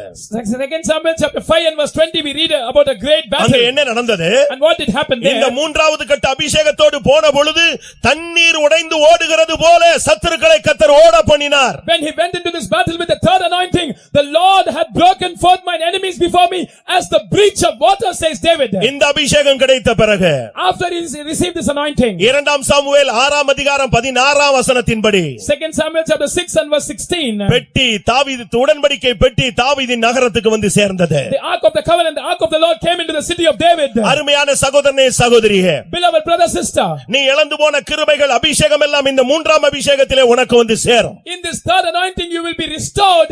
The lost grace is an anointing. உங்களில் எத்தனை பேருக்கு இந்த மூன்றாவது கட்ட அபிஷேகம் தேவை? How many of you need this third stage of an anointing? அந்த பரம எருசலேமின் தரிசனம், You will get the vision of that heavenly அந்த Jerusalem. சீயோன் மேல் உள்ள ஒரு வாஞ்சை, And you will have a desire upon Zion. எந்த சூழ்நிலையிலும் கர்த்தருடைய நாமம் பலத்த துருகம், அதற்குள் ஓடி சுகமாய் தங்கி இருக்கிற ஒரு அனுபவம். You will get the experience of going into the name of the Lord, which is a strong tower, and resting safe there in any situation. இந்த அபிஷேகம் வரும் பொழுது தண்ணீர் உடைந்து ஓடுகிறது போல உனக்கு முன்பாக நிற்கிற சத்துருவை ஓட வைப்பார். When this anointing comes into you, the Lord will cause the enemy before you to be scattered as the breach of waters. இந்த அபிஷேகம் வரும் பொழுது உடன்படிக்கை பெட்டி உன்னை நோக்கி கடந்து வரும். When this anointing comes into you, the ark of the Lord will come towards you. இந்த அபிஷேகத்தை இந்த தூத்துக்குடியிலே இந்த மாலை வேளையில் கொடுக்கும்படியாக ஆவியானவர் இறங்க போகிறார். And the Spirit of the Lord is going to descend down in this Thuthukudi to give this anointing this evening in our midst. இந்த அபிஷேகம் வரும் பொழுதுதான் ஒருவன் ஜெயாலியாய் மாறுகிறான். When this anointing comes, a person becomes an overcomer. அது என்ன சமஸ்த இஸ்ரவேலின் மேல் அவனுக்கு ஆளுகை. What does it mean when we say that he had dominion over all Israel? நான் அதை உங்கள் முன்பாக வைக்க விரும்புகிறேன். I want to place it before you. ஏனென்றால் இந்த 12 கோத்திரத்தையும் அவன் கண்ட்ரோல்ல கொண்டு வருகிறான். Because he has now brought under his control all the 12 tribes. ஒரு மனிதனோடு போராடுகிற 12 சக்திகளை நாம் விளங்கிக் கொள்ள வேண்டும். And we must understand the 12 natures, the 12 powers that are striving இங்க against இருக்கிற the man. எல்லாரோடும் அந்த வல்லமைகள் போராடி கொண்டிருக்கும். And these powers will be striving against each and everyone seated here. ஆனா இந்த third அபிஷேகம் எனக்குள் வரும் பொழுது, But when this third anointing comes into you and into me, இந்த 12 நம்முடைய கண்ட்ரோல்ல வந்து விடுகிறது. these 12 powers will come under our control. ஒன்று ரூபன். First is Reuben. ரூபனுடைய தன்மை என்ன? What is the nature of Reuben? தளம்பும் தன்மை. And he was unstable. மாம்சத்தின் போராட்டத்தில் விழுந்து கொண்டே இருக்கிறது மனுஷிக தன்மை. இத ஓவர் கம் பண்ணனும்னா உனக்கு ஒரு அபிஷேகம் தேவை. And it is the nature of the flesh to continually fall in the matters of flesh, and to overcome this nature you need an anointing. அடுத்து Simeon. And second is Simeon. பயங்கர short temper. And he is a short-tempered person. அவனுக்கு நல்லது பேசினா கூட கோபம் வந்துரும். And even if you speak some good things, he will get angry. அவனுக்கு எது கேட்டாலும் கோபம் வரும். And whatever he hears, he will get angry. அவன் ஒரு ரகசிய ஆலோசனைக்காரன். And he is a person who takes secret counsel. உங்களை எத்தனை பேருக்கு இப்படி ஷார்ட் டெம்பர் இருக்கிறது? And how many of you have such short temper? அபிஷேகம் உன்னை ஆட்டுக்குட்டியா மாற்றும். And this anointing will change you as a lamb. இந்த அபிஷேகம் வரும் பொழுது மோசே அப்படியே மாறி போனான். When this anointing came, Moses underwent a perfect change. சமஸ்த இஸ்ரவேலின் மேல் ஆளுகை என்பது உன்னுடைய சுபாவத்திலே உனக்கு ஒரு ஜெயத்தை கொடுப்பது. And rule and dominion over entire Israel means God giving you dominion over all your natures. Levi என்று சொன்னால் பட்டயம். Levi means sword. கொடுமையின் கருவிகள். And they are the instruments of cruelty. இன்னைக்கு நம்மில் எத்தனை பேர் இப்படிப்பட்ட கொடுமையின் கருவிகளாக இருக்கிறோம்? And how many of us are today the instruments of cruelty? அபிஷேகம் பெற்ற பின்பு நீ சைக்கோ மாதிரி சாடிஸ்ட் மாதிரி இருக்க கூடாது. And after receiving an anointing, you must not be like a psycho, you must not be a sadist. மற்றவங்களை துன்பப்படுத்தக்கூடிய ஒரு சக்தி உனக்குள்ள இருக்க கூடாது. You must not have the nature of persecuting others. மற்றவனை வேதனைப்படுத்தி அதில நீ சந்தோஷப்படக்கூடாது. You must not grieve others, wound others and rejoice because of that. அடுத்து யூதா. And next is Judah. அது ஒரு மறைவான பாவம். And that is a secret sin. அது நம்முடைய வாழ்வில் அப்படி வரவே கூடாது. Such secret sins must not come into our life. மறைவான குற்றங்களுக்கு என்னை நீங்களாக்கும், அப்பொழுது நான் உத்தமனாவேன். Preserve me from secret sins, and then will I be upright. செபுலோன் எதை காண்பிக்கிறது? Zebulun, what does he sow? உலக ஆசீர்வாதம். The worldly blessings. எப்பொழுதும் உலகத்தை குறித்ததான ஒரு தரிசனம், உலக ஆசீர்வாதங்களிலே நம்முடைய சிந்தை போய் கொண்டே இருக்க கூடாது. And we must not always have our vision upon these worldly blessings, and our mind must not be fixed on உலகத்தின் ஆவி நமக்குள்ள இடம் கொடுக்க கூடாது. We must not give room for the spirit of the world into us. கண்களின் இச்சை, மாம்சத்தின் இச்சை, ஜீவனத்தின் பெருமை, இவைகள் உலகத்தில் உண்டானவைகள், இவர்கள் தேவனால் உண்டானவைகள் அல்ல. And the lust of the eyes, the lust of the flesh, and the pride of life or of the world, they are not of God. அடுத்து இசக்கார். Second, nextly Issachar. இசக்கார்னா இரண்டு பொதிகளின் நடுவே படுத்துக் கொள்கிற ஒரு கழுதை. And he is as a strong ass couching between two burdens. அப்படினா என்ன காண்பிக்கிறது? What does that show? எப்பவும் ஒருக்கு வேலை. ஒரு சிலர்லாம் பாத்தீங்கன்னா ஆபீஸ் போயிட்டாங்கன்னா ஆபீஸே இவங்க கண்ட்ரோல்ல ஓடுற மாதிரி தான் உட்கார்ந்துட்டே இருப்பாங்க. Always working. Some people, when they go to the office, they think that the whole office is upon their heads and they will always continue. தேவனுக்கு கொடுக்க வேண்டிய நேரத்தை நீ தேவனுக்கு கொடுக்க வேண்டியது உன்னுடைய கடமை. It is your duty to give the time that is due for the Lord to the Lord. அடுத்து சர்ப்பத்தான். Next is Dan. வழியில கிடக்கிற ஒரு சர்ப்பம். He is a serpent by the way. யாரும் நேரா நடந்து போறது அவனுக்கு பிடிக்காது. And he does not like anybody walking upright. உடனே அவனை அப்படியே மல்லாங்க விழ வைக்கிறதுக்கு ஏதாவது என்னென்ன சூழ்ச்சி உண்டோ அவ்வளவும். He will devise all cunning crafts in order to make him fall. நான் எதுக்கு இதெல்லாம் சொல்றேன்னா, why do I say all that? இவைகள் இப்படிப்பட்ட போராட்டங்கள்ல அநேகர் இங்க வந்திருக்கிறதாக ஆவியானவர் காண்கிறார். The spirit of the Lord sees many of you coming to this place entangled in such conflicts. காத் அவன் ஒரு ராணுவ கூட்டம். Gath is a army, he is a host. அவன் மேல ராணுவம் பாயும், இவன் மேல ராணுவம் பாயும். ஒரு சில வீடு பாருங்க எப்பவும் மிலிட்டரி மாதிரியே இருக்கும். A host will come upon him and another host and he will come upon that host. If you look at some homes, it will always be like a battlefield. எப்பவும் பார்த்தாலும் மிலிட்டரி, அங்க ஏதோ வார் declare ஆயிட்டே தான் இருக்கும். And always there will be a declaration of war. It will be like a military. அபிஷேகம் கிடைச்ச பிறகு உங்களுடைய வீடு அப்படி இருக்க கூடாது, உங்களுடைய வாழ்க்கை அப்படி இருக்க கூடாது. After you have received the anointing, you must not be like this. Your life must not be like this. Asher Asher. எப்பொழுதும் ஆகாரம் தான், சாப்பாடு தான் மெயின் பிரச்சனைகள். And his main problem is food. அவனுடைய ஆகாரம் கொழுமையாக இருக்கும். And he gives tasty deities. சாப்பாடு ஜெயிக்கலன்னா பரலோகத்துல போக முடியாது. And those who don't have victory in food, they cannot go to heaven. நம்முடைய வயிறு நமக்கு தேவனாக இருக்க கூடாது. Our stomach must not be our God. இன்னைக்கு இதெல்லாம் ஜெயிச்சாதான் நம்ம பரலோகம் போக முடியும். And only if you overcome all this, we can go to heaven. எல்லா வானங்களுக்கு மேலாக போகும்படியாக நாம் இவைகளை ஜெயிக்க கர்த்தர் இன்றைக்கு நமக்கு மூன்றாவது கட்ட அபிஷேகத்தை, ஜெயத்தின் அபிஷேகத்தை தரப்போகிறார். The Lord is going to grant us the third anointing, the anointing of victory, so that we can overcome all these things and be enabled to ascend above all heavens. Naphtali. இன்பமான வசனங்களை வசனிப்பான். He will speak goodly words. எப்பவும் பேசிக்கிட்டே இருக்கிறது. 24 hours net, chat, செல், phone என்னத்தையாவது பேசிக்கிட்டே இருக்கிற ஒரு spirit இருக்கு. Non-stop talking in net and chatting and cell phone and all, continuing to speak. அவங்களுக்கு பேசாம இருக்க முடியாது. They cannot remain idle without speaking. இப்படி பேசி கடைசில பார்த்தா தூக்கத்துல பேசுறாங்க. கிட்ட கிடக்குற மனைவி புருஷன் எல்லாம் மிரண்டுட்டு இருக்கான். And they continue to speak like this, and even when they are asleep also, they sleep, and the person sleeping next to them, the husband or wife or whoever it is, they are scared. அபிஷேகம் உன்னுடைய வார்த்தையை குறைக்கும், ஜெபத்தை கூட்டும். And the anointing will decrease, will cut short your words and will increase your prayer. உன்னுடைய வார்த்தையை சுருக்கும், உன்னுடைய உலக பிரகாரமான பேச்சை சுருக்கும், தேவனோடு உள்ள உறவை அதிகரிக்கும். It will cut short your worldly speech and it will increase your relationship with God. யோசேப்பு, Joseph, சகோதரருடைய துன்மார்க்கத்தை சொல்லிக்கொண்டே இருப்பாரு. and he will declare the faults of his brethren. அதுதான் அவனுக்கு வாழ்க்கையில போராட்டமாகவே இருந்தது. And that was the real problem in அதுதான் எல்லாரும் அவனை பகைக்க வைத்தது. and it made his brethren to hate him. கடைசில பென்யமீன், and finally அவன் Benjamin, பீறுகிற ஓநாய். he is a ravening wolf. அப்படின்னா என்ன அர்த்தம்? What does that mean? யாரும் நெருங்கி வரவே முடியாது. Nobody can approach him. அவன்கிட்ட பேச முடியாது, அவன்கிட்ட குடும்பம் நடத்த முடியாது, அவன்கிட்ட உட்கார முடியாது, அவன்கிட்ட வேலை பார்க்க முடியாது, அவன் கூட ஊழியம் செய்ய முடியாது. You cannot approach him, you cannot speak with him, you cannot have fellowship with him, you cannot lead a family life with him, you cannot even minister with him. அருமையானவர்களே, இந்த எல்லா வல்லமைகள் மேலும் தாவீதுக்கு கர்த்தர் அதிகாரத்தையும் அபிஷேகத்தையும் கொடுத்தார். Dearly beloved, God gave David authority to control and subdue all these powers. இந்த மாலை வேளை என்பது ஒரு ஜெயத்திற்காக சரியான ஒரு அபிஷேகத்தை தேவன் சபைக்கு கொடுக்கிற ஒரு நேரம். And this evening time is the time when the Lord is going to grant a proper anointing, an anointing of victory to his church. இன்றைக்கு பரிசுத்த ஆவியானவர் ஒரு பெரும் மலையை போல, ஒரு பெரும் நதியை போல நம்முடைய மத்தியிலே கடந்து வர வேண்டும். The Holy Spirit must come in our midst as a great rain, as a great river in our midst this evening. நீங்கள் கணுக்கால் அளவில் நிற்க கூடாது. You must not stop with ankle level. முழங்கால் அளவில் நின்றுவிடக் கூடாது. Neither with the knee level. இடுப்பு அளவில் நின்றுவிடக் கூடாது. Neither with the loins level. இன்றைக்கு நீச்சல் ஆழத்துக்குள்ளே நீங்கள் இறங்க வேண்டிய ஒரு நேரம். You must go to a place where you have to swim because the water is running above your head. இந்த மாலை வேளையில் உங்களில் எத்தனை பேருக்கு சரியான ஒரு அபிஷேகம் தேவைப்படுகிறது? How many of you are in need of a proper anointing this evening? சரியான ஒரு அபிஷேகம் என்பது பெந்தேகோஸ்தே நாளில் கிடைத்தது. And the proper anointing was poured forth on the day of Pentecost. அப்போஸ்தலர் 2:4 என்ன சொல்லுகிறது?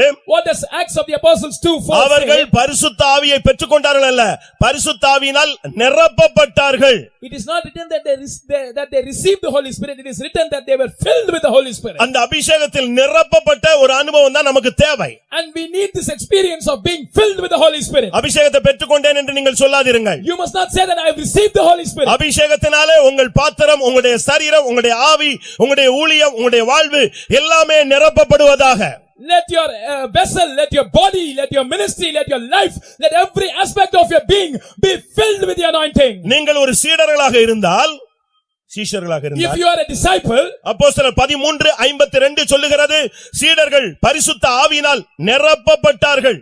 Acts 13:52 says that the disciples were filled with the Holy Ghost. நீங்கள் சரியான விதத்திலே பரிசுத்த ஆவியினால் நிரப்பப்பட்டால், If you are filled with the Holy Ghost in a proper way, அப்போஸ்தலர் 9:17 படி உன் கண்ணில் இருக்கிற செதில் விழுந்துவிடும். and the scales that are in your eyes will fall if you receive the proper anointing. சரியான பரிசுத்த ஆவியின் நிரப்புதல் இந்த கூட்டத்தில் வருமானால், If a proper fullness of the Holy Spirit comes and fills us in this meeting, அப்போஸ்தலர் 7ஆம் அதிகாரத்தில் சொல்லப்பட்டது போல நீங்கள் எல்லாரையும் மன்னிப்பீர்கள், இயேசுவுக்காக இரத்த சாட்சியாய் மரிக்க நீங்கள் ஆயத்தமாவீர்கள். as it is mentioned in Acts chapter 7, you will be able to forgive everybody and you will prepare yourself to die as a martyr for Jesus. சரியான அபிஷேகம் இன்றைக்கு இறங்கி நம் ஒவ்வொருவரையும் நிரப்புமானால், And if a proper anointing comes down and fills us, அப்போஸ்தலர் 7:55 படி according to Acts 7:55, வானம் திறந்திருக்கிறதையும் மனுஷகுமாரன் உன்னதமானுடைய வலது பார்சத்தில் நிற்கிறதையும் நீங்கள் இயேசு வரும்பொழுது பார்க்கலாம். you can see the heavens being opened and the Son of Man standing on the right hand of God when Jesus comes. அருமையானவர்களே, உங்களில் எத்தனை பேருக்கு இந்த மூன்றாவது கட்ட அபிஷேகம் தேவை?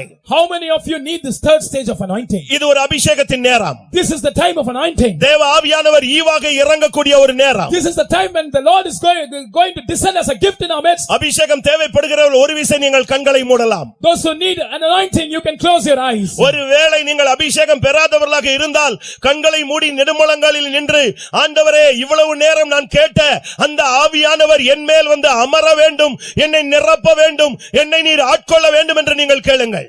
If you have not yet received the anointing, you be on your knees, close your eyes and ask the Lord, Lord, if all that I have heard about the Holy Spirit till now is true, the Holy Spirit must come and fall upon me.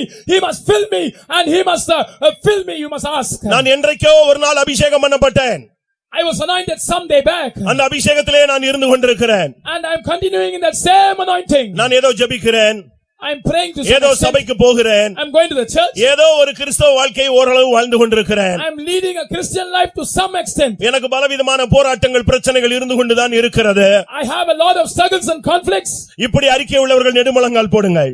Those who have such a confession, please. கர்த்தர் உங்களுக்கு அடுத்த கட்ட அபிஷேகத்தை இன்னைக்கு இந்த கூட்டத்தில் தர போகிறார். The Lord is going to grant you the next stage of anointing. இன்றைக்கு சர்ச்சுக்குள்ள நீ வந்து விட்டாய். Today you have come into the church. கிறிஸ்துவின் சரீரமாகிய சபையோடு நீ இணைக்கப்பட்டிருக்கிறாய். You have been joined with the body of Christ, which is the church. அப்போஸ்தல தீர்க்கதரிசிகள் என்பவருடைய அஸ்திபாரத்தின் மேல் நீ கூட்டி கட்டப்படும்படியாக வந்திருக்கிறாய். You have come so that you might be builded together upon the foundation of the apostles and prophets. எபிரோனில் அபிஷேகம் உன்மேல் இறங்கும். And in Hebron the anointing will come upon you. கடைசி வரை நீ இந்த சபையிலே ஸ்தாபித்து நின்று கொண்டே இருப்பாய். And you will be established in this church till the very end, and you will stand firm. ஒருவேளை நீ இந்த சபையில் வந்து பல வருடங்கள் ஆகி இருக்கலாம். Perhaps it might be long years since you have come into the fellowship of the church. தாவீது சொல்லுகிறது போல 7.5 வருடங்கள் நான் எபிரோனிலே ராஜாவாக இருந்தேன் என்று. Just like David said, for 7.5 years I was king in Hebron. நீ சபைக்குள் வந்தால் மட்டும் போதாது. It is not sufficient if you come into the church. இன்றைக்கு நம்மேல் கர்த்தர் ஜெயத்தின் 3வது அபிஷேகத்தை தரப்போகிறார். Today the Lord is going to command us the third anointing, the anointing of victory. எனக்கு அந்த 3வது கட்ட அபிஷேகம் வேணும்னு சொல்றவங்க 2 கைகளை உயர்த்துங்கள். Those who say that I need the third stage of anointing, lift up both the hands. அவசியம் இல்லாமல் எழும்பி போவதை நீங்கள் தவிர்த்து விடுங்கள்.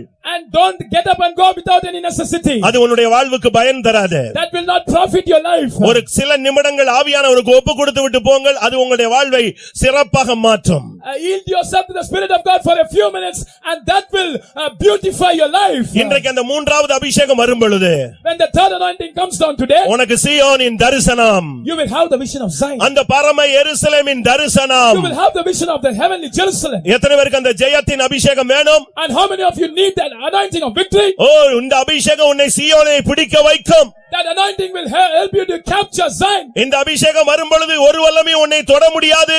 நீ போய் இருக்கிற இடம் கர்த்தருடைய நாமம் பலத்த Thurugam. When this anointing shall come into you, no power shall be able to touch you, and you shall go under the name of the Lord, which is a strong tower. இந்த அபிஷேகத்தின் மூலமாக நீதிமான் நீ அதற்குள் ஓடி சுகமாய் தங்கி இருப்பாய். By that anointing, you who are righteous will run into the name of the Lord, which is a strong tower, and be saved. இந்த அபிஷேகம் வரும் பொழுது When this anointing shall come, உனக்கு விரோதமான சத்துருக்கள் தண்ணீர் உடைந்து ஓடுகிறது போல பாகால் பிராசிம் கர்த்தர் உன்னுடைய சத்துருக்களை உடைந்து ஓட பண்ணுவார். and when this anointing shall come into you, your enemies shall break before you as the breach of waters, as what happened in Baal Perazim. நீங்கள் கைகளை உயர்த்தி இருக்கும் பொழுதே ஒரு அபிஷேகம் வரட்டுமே. As you have lifted up your hands, let an anointing come. நீ இந்த அபிஷேகம் பெற்றால், If you receive that anointing, எருசலேமின் அபிஷேகத்தை பெற்றால், if you receive the anointing of Jerusalem, சீயோனின் அபிஷேகத்தை நீ if you பெற்றால், receive the anointing of Zion, உடன்படிக்கை பெட்டி உன்னை நோக்கி வரும். the ark of the Lord shall come towards you. ஓ, உன்னை தொடுகிறவன் அவருடைய கண்மணியை தொடுவான். He that shall touch you shall touch the apple of his eye. உனக்கு விரோதமாய் ஒருவனும் உயிரோடு இருக்கும் நாளெல்லாம் எதிர்த்து நிற்பதில்லை. All the days of your life, none shall be able to stand against you. உன்னுடைய சத்துருக்களை முறியடிக்கும் வல்லமையை கர்த்தர் இந்த 3வது அபிஷேகத்திலே உன் சிரசின் மேல் வைக்கிறார். The Lord is placing upon your head the anointing that will break the power of the enemy. என்ன நடக்கும் தெரியுமா? What will happen? இந்த அபிஷேகம் தைலம் என்னும் கிரீடம் உன் தலையில் இன்றைக்கு இந்த கூட்டத்திலே வைக்கப்பட போகிறது. The anointing oil, which is a crown, will be placed upon your head today. நீ வரும்போது சோர்ந்து விடாய்த்து பின்வாரி பலவிதமான பிரச்சனைகளில் நீங்கள் வந்தீர்கள். In a faint and discouraged state, with various problems and confusions and troubles, you came here. எல்லாரும் கண்களை உயர்த்தி கைகளை உயர்த்தி அவரை நோக்கி பாருங்கள். இப்பொழுது அபிஷேக தைலம் என்னும் கிரீடத்தை கர்த்தர் உங்கள் தலையின் மேலே வைக்க போகிறார். Close your eyes, lift up your hands and look unto him. Now the Lord is able to place upon your head the anointing oil as a crown upon your head. இனிமேல் நீ தோற்று போக மாட்டாய். Hereafter you will not be defeated. இனிமேல் சத்துரு உன்னை மேற்கொள்ள முடியாது. Hereafter the enemy cannot prevail over you. இனிமேல் சத்துரு உன்னை ஜெயிக்க முடியாது. Hereafter the enemy cannot overpower you. இனிமேல் சத்துரு உன்னை வஞ்சிக்க முடியாது. Hereafter the enemy cannot deceive you. இனிமேல் சத்துரு உன்னை முள்ளை போல குத்திக் கொண்டிருக்க முடியாது. Hereafter the enemy cannot prick you like a thorn. ஓ, சத்துரு தோற்கடிக்கப்பட்டான். The enemy enemy has been defeated. சிலுவையிலே அவன் தலையை நசுக்கினவர் சமாதானத்தின் தேவன் சாத்தானை இன்றைக்கு இந்த கூட்டத்திலே உங்கள் கால்களின் கீழே நசுக்குகிறார். He who crushed the head of the devil upon the cross, the God of peace, he is bruising the head of Satan under your feet in this meeting today. Hallelujah, hallelujah. Amen. எத்தனை பேருக்கு இந்த மூன்றாவது அபிஷேகம் வேணும்? How many of you need the third anointing? நீங்க கையை உயர்த்தும் பொழுதே ஒரு சக்தி உன்மேல் இறங்கட்டும். As you have lifted up your hands, let the power descend on you. அது உன்னுடைய சிரசில் இறங்கட்டும். Let that come upon your head. உங்களுடைய எலும்புகளில் இறங்கட்டும். Let that come into your bones. உங்களுடைய நரம்புகளில் இறங்கட்டும். Let that come into your nerves. உங்களுடைய எலும்புகளுக்குள்ள இருக்கிற ஊன்களில் இறங்கட்டும். Let that come into the marrow that is in your bones. உங்களுடைய மாம்ச சதையில இறங்கட்டும். Let that come into your flesh.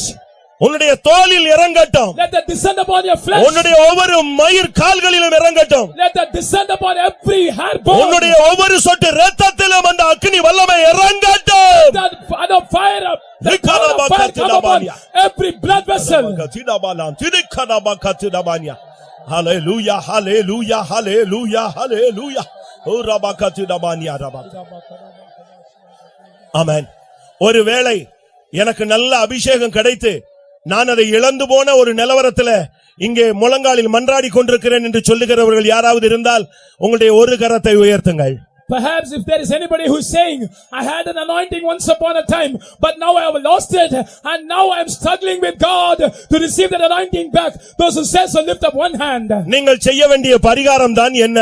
What is the solution? What is the remedy? இழந்து போனதுக்கு நீங்கள் அறிக்கை செய்து கொண்டிருக்க வேண்டுமா? Must you confess for the lost thing? இல்லை. No. ஒரு வார்த்தை சொல்லுங்கள். Say one word. பின்மாறி போன பேதுருவை இயேசு திபேரியா கடற்கரையில் தேடி வந்தார். In the sea of Tiberia, the Lord met Peter who had gone into backsliding. ஒரே வார்த்தை. One word. என் மகனே நீ என்னை நேசிக்கிறாயா? My son, do you love me? யோனாவின் குமாரனாகிய சீமோனே, என் மகளே, என் மகனே, நீ என்னை நேசிக்கிறாயா? Simon Bar-Jonah, son of Jonas, do you love me? ஒரு வார்த்தை இந்த முழங்கால நின்னு சொல்லுங்க. இயேசுவே உம்மை நேசிக்கிறேன் சொல்லுங்க. நீங்கள் இழந்து போன அபிஷேகம், அதே கிருபை, அதே அக்கினி, அதே தரிசனம், அதே வாக்குத்தத்தம், அதே வல்லமை இப்பொழுதே உங்களை நிரப்பட்டும். Say one word, Lord, I love you. Being on your knees, and the same grace, the same anointing, the same promise, the same power, the same vision, the same revelation that you lost, let it come and fill you once again. எல்லாரும் வாயை திறந்து ஒரு சத்தத்தை உயர்த்துங்க. Lift up your voice, open your mouth. இயேசுவே உம்மை நேசிக்கிறேன். Jesus, I love you. இந்த சத்தம் இப்பொழுது தூத்துக்குடியிலிருந்து பரலோகத்திலே கேட்கட்டும். Let this voice echo from Thoothukudi in the heavens. நீ இந்த வார்த்தை சொல்லிக் கொண்டிருக்கும் பொழுது, as you confess these words, உன்னுடைய ஊழியத்தை உனக்கு திரும்ப தருகிறார். the Lord is restoring your ministry to you. உன் சுகத்தை உனக்கு தருகிறார். He is restoring your health to you. உன் பலத்தை உனக்கு தருகிறார். He is restoring your strength to you. உன் தரித்திரத்தை அவர் மாற்றுகிறார். He is changing your poverty.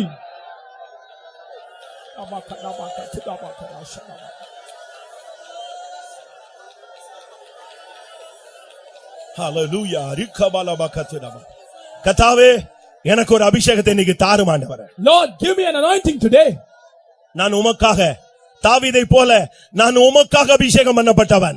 Lord, I am like anointed like David for yourself. எத்தனை பேர் வாய் திறந்து சொல்ல போறீங்க? How many of you are going to open your mouth and say so? ஆண்டவரே நான் உலகத்துக்காக ஒரு ஸ்தானத்துக்காக அபிஷேகம் பண்ணப்பட்டவள் அல்ல, நான் உமக்காக இந்த ஊர்ல அபிஷேகம் பண்ணப்பட்டவன். Lord, I am not anointed for this world, for some place or position. I am anointed for you in this city. அந்த அபிஷேகத்தை எனக்குள்ளே ஊற்றும். நான் உமக்காகவே வாழ ஆசைப்படுகிறேன். Lord, pour that anointing into me. I desire to live for you and for you alone. Hallelujah, hallelujah, hallelujah. Rikabalabakatunamani. Oh, rabakatimilabani arahatunamani. Amen. ஊற்றிடும் எங்கள் உள்ளத்தில் அன்பை, ஊற்றிடும் எங்கள் உள்ளத்தில் அன்பை, உமக்காகவே ஜீவிக்க, உமக்காகவே ஜீவிக்க. எல்லாரும் பாடுங்கள். All of you sing along. உள்ளத்தில் அன்பை, உள்ளத்தில் அன்பை, உமக்காகவே ஜீவிக்க, உமக்காகவே ஜீவிக்க. ஊற்றிடும் எங்கள் உள்ளத்தில் அன்பை, ஊற்றிடும் எங்கள் உள்ளத்தில் அன்பை, உமக்காகவே ஜீவிக்க, உமக்காகவே ஜீவிக்க. ஊற்றிடும் எங்கள் உள்ளத்தில் அன்பை, ஜீவிக்க உமக்காகவே ஜீவிக்க ஊற்றிடுவீங்கள் உள்ளத்தில் அன்பை ஊற்றிடுவீங்கள் உள்ளத்தில் அன்பை உமக்காகவே ஜீவிக்க உமக்காகவே ஜீவிக்க ஊற்றிடுவீங்கள் உள்ளத்தில் அன்பை ஊற்றிடுவீங்கள் உள்ளத்தில் அன்பை உமக்காகவே ஜீவிக்க உமக்காகவே ஜீவிக்க ஊற்றிடுவீங்கள் உள்ளத்தில் அன்பை ஊற்றிடுவீங்கள் உள்ளத்தில் அன்பை உமக்காகவே ஜீவிக்க ஊற்றிடுவீங்கள் உள்ளத்தில் அன்பை ஊற்றிடுவீங்கள் உள்ளத்தில் அன்பை உமக்காகவே ஜீவிக்க உமக்காகவே ஜீவிக்க ஊற்றிடுவீங்கள் உள்ளத்தில் அன்பை ஊற்றிடுவீங்கள் உள்ளத்தில் அன்பை உமக்காகவே ஜீவிக்க உமக்காகவே ஜீவிக்க Hallelujah. Amen. Amen. Amen. Hallelujah. Amen. எத்தனை பேருக்கு அந்த மூன்றாவது கட்ட அபிஷேகம் இறங்கி கொண்டிருக்கிறதை நான் உணர்கிறேன், அனுபவிக்கிறேன், என் சரீரத்திலே ஆவியிலே அதை நான் அனல் மூழ்கிறதை காண்கிறேன் சொல்றவங்க எத்தனை பேர்? How many of you say that I feel I'm experiencing that anointing, the third anointing, the anointing of victory in my body? அப்படினா எல்லாரும் சேர்ந்து இந்த பாடலை பாடுவோம். Then let us all join together and sing this song. ஒரு அபிஷேகம் நம்மேல் வந்து விழட்டும். Let an anointing come and fall on us. ஒரு சால்வை உன்மேல் வந்து விழட்டும். Let a mantle come and fall on you. ஒரு அக்கினி உன்மேல் வந்து விழட்டும். Let a fire come and fall on you. ஊற்றிடும் எங்கள் உள்ளத்தில் அன்பை ஊற்றிடும் எங்கள் உள்ளத்தில் அன்பை உமக்காகவே ஜீவிக்க உமக்காகவே ஜீவிக்க ஊற்றிடுவீங்கள் உள்ளத்தில் அன்பை ஊற்றிடுவீங்கள் உள்ளத்தில் அன்பை உமக்காகவே ஜீவிக்க உமக்காகவே ஜீவிக்க ஊற்றிடுவீங்கள் உள்ளத்தில் அன்பை ஊற்றிடுவீங்கள் உள்ளத்தில் அன்பை உமக்காகவே ஜீவிக்க உமக்காகவே ஜீவிக்க ஊற்றிடுவீங்கள் உள்ளத்தில் அன்பை ஊற்றிடுவீங்கள் உள்ளத்தில் அன்பை உமக்காகவே ஜீவிக்க உமக்காகவே ஜீவிக்க ஊற்றிடுவீங்கள் உள்ளத்தில் அன்பை ஊற்றிடுவீங்கள் உள்ளத்தில் அன்பை உமக்காகவே ஜீவிக்க உமக்காகவே ஜீவிக்க ஊற்றிடுவீங்கள் உள்ளத்தில் அன்பை ஊற்றிடுவீங்கள் உள்ளத்தில் அன்பை உமக்காகவே ஜீவிக்க உமக்காகவே ஆமென் ஆமென் ஆமென் ஆமென் ஆமென் சிலமக்கனமக்கதனம ஆமென் ஆமென். இன்றையிலிருந்து நீங்கள் உங்களுடையவர்கள் அல்ல. From this day forward, you are not your own. ஆமென். நீங்கள் தேவனுக்குரியவர்கள். You belong to God. நீங்கள் அவருடைய இரத்தத்தினால் கிரயத்துக்கு கொள்ளப்பட்டவர்கள். You have been purchased by His blood. இனிமேல் நீ உங்களுக்காக வாழ முடியாது. You cannot live for yourself hereafter. ஆண்டவரே, இனிமேல் நான் எனக்காக வாழ போகிறது இல்லை. Lord, I'm not going to live for myself hereafter. உமக்காக வாழ்கிற ஒரு அபிஷேகம் தாரும். Lord, give me an anointing to live for you. இன்றைக்கு கர்த்தர் உன்னை முத்தரித்து, உன்னை அபிஷேகித்து, உன்னை நிரப்பி அவரே உன்னை கொண்டு போக போகிறார். The Lord is going to seal you. He is going to fill you. He is going to anoint you and take you. எத்தனை பேருக்கு அந்த அபிஷேகம் தேவை? இன்னும் ஒரு நிமிஷம். One more minute. How many of you need that anointing? எனக்கு ஒரு அபிஷேகம் வேண்டும். I need an anointing, Lord. நான் உமக்காக வாழ வேண்டும். I must live for you, Lord. நான் உமக்காக அபிஷேகம் பண்ணப்பட்டவன். I am anointed for you. இந்த உலகத்துக்குரிய காரியத்துக்காக அல்ல.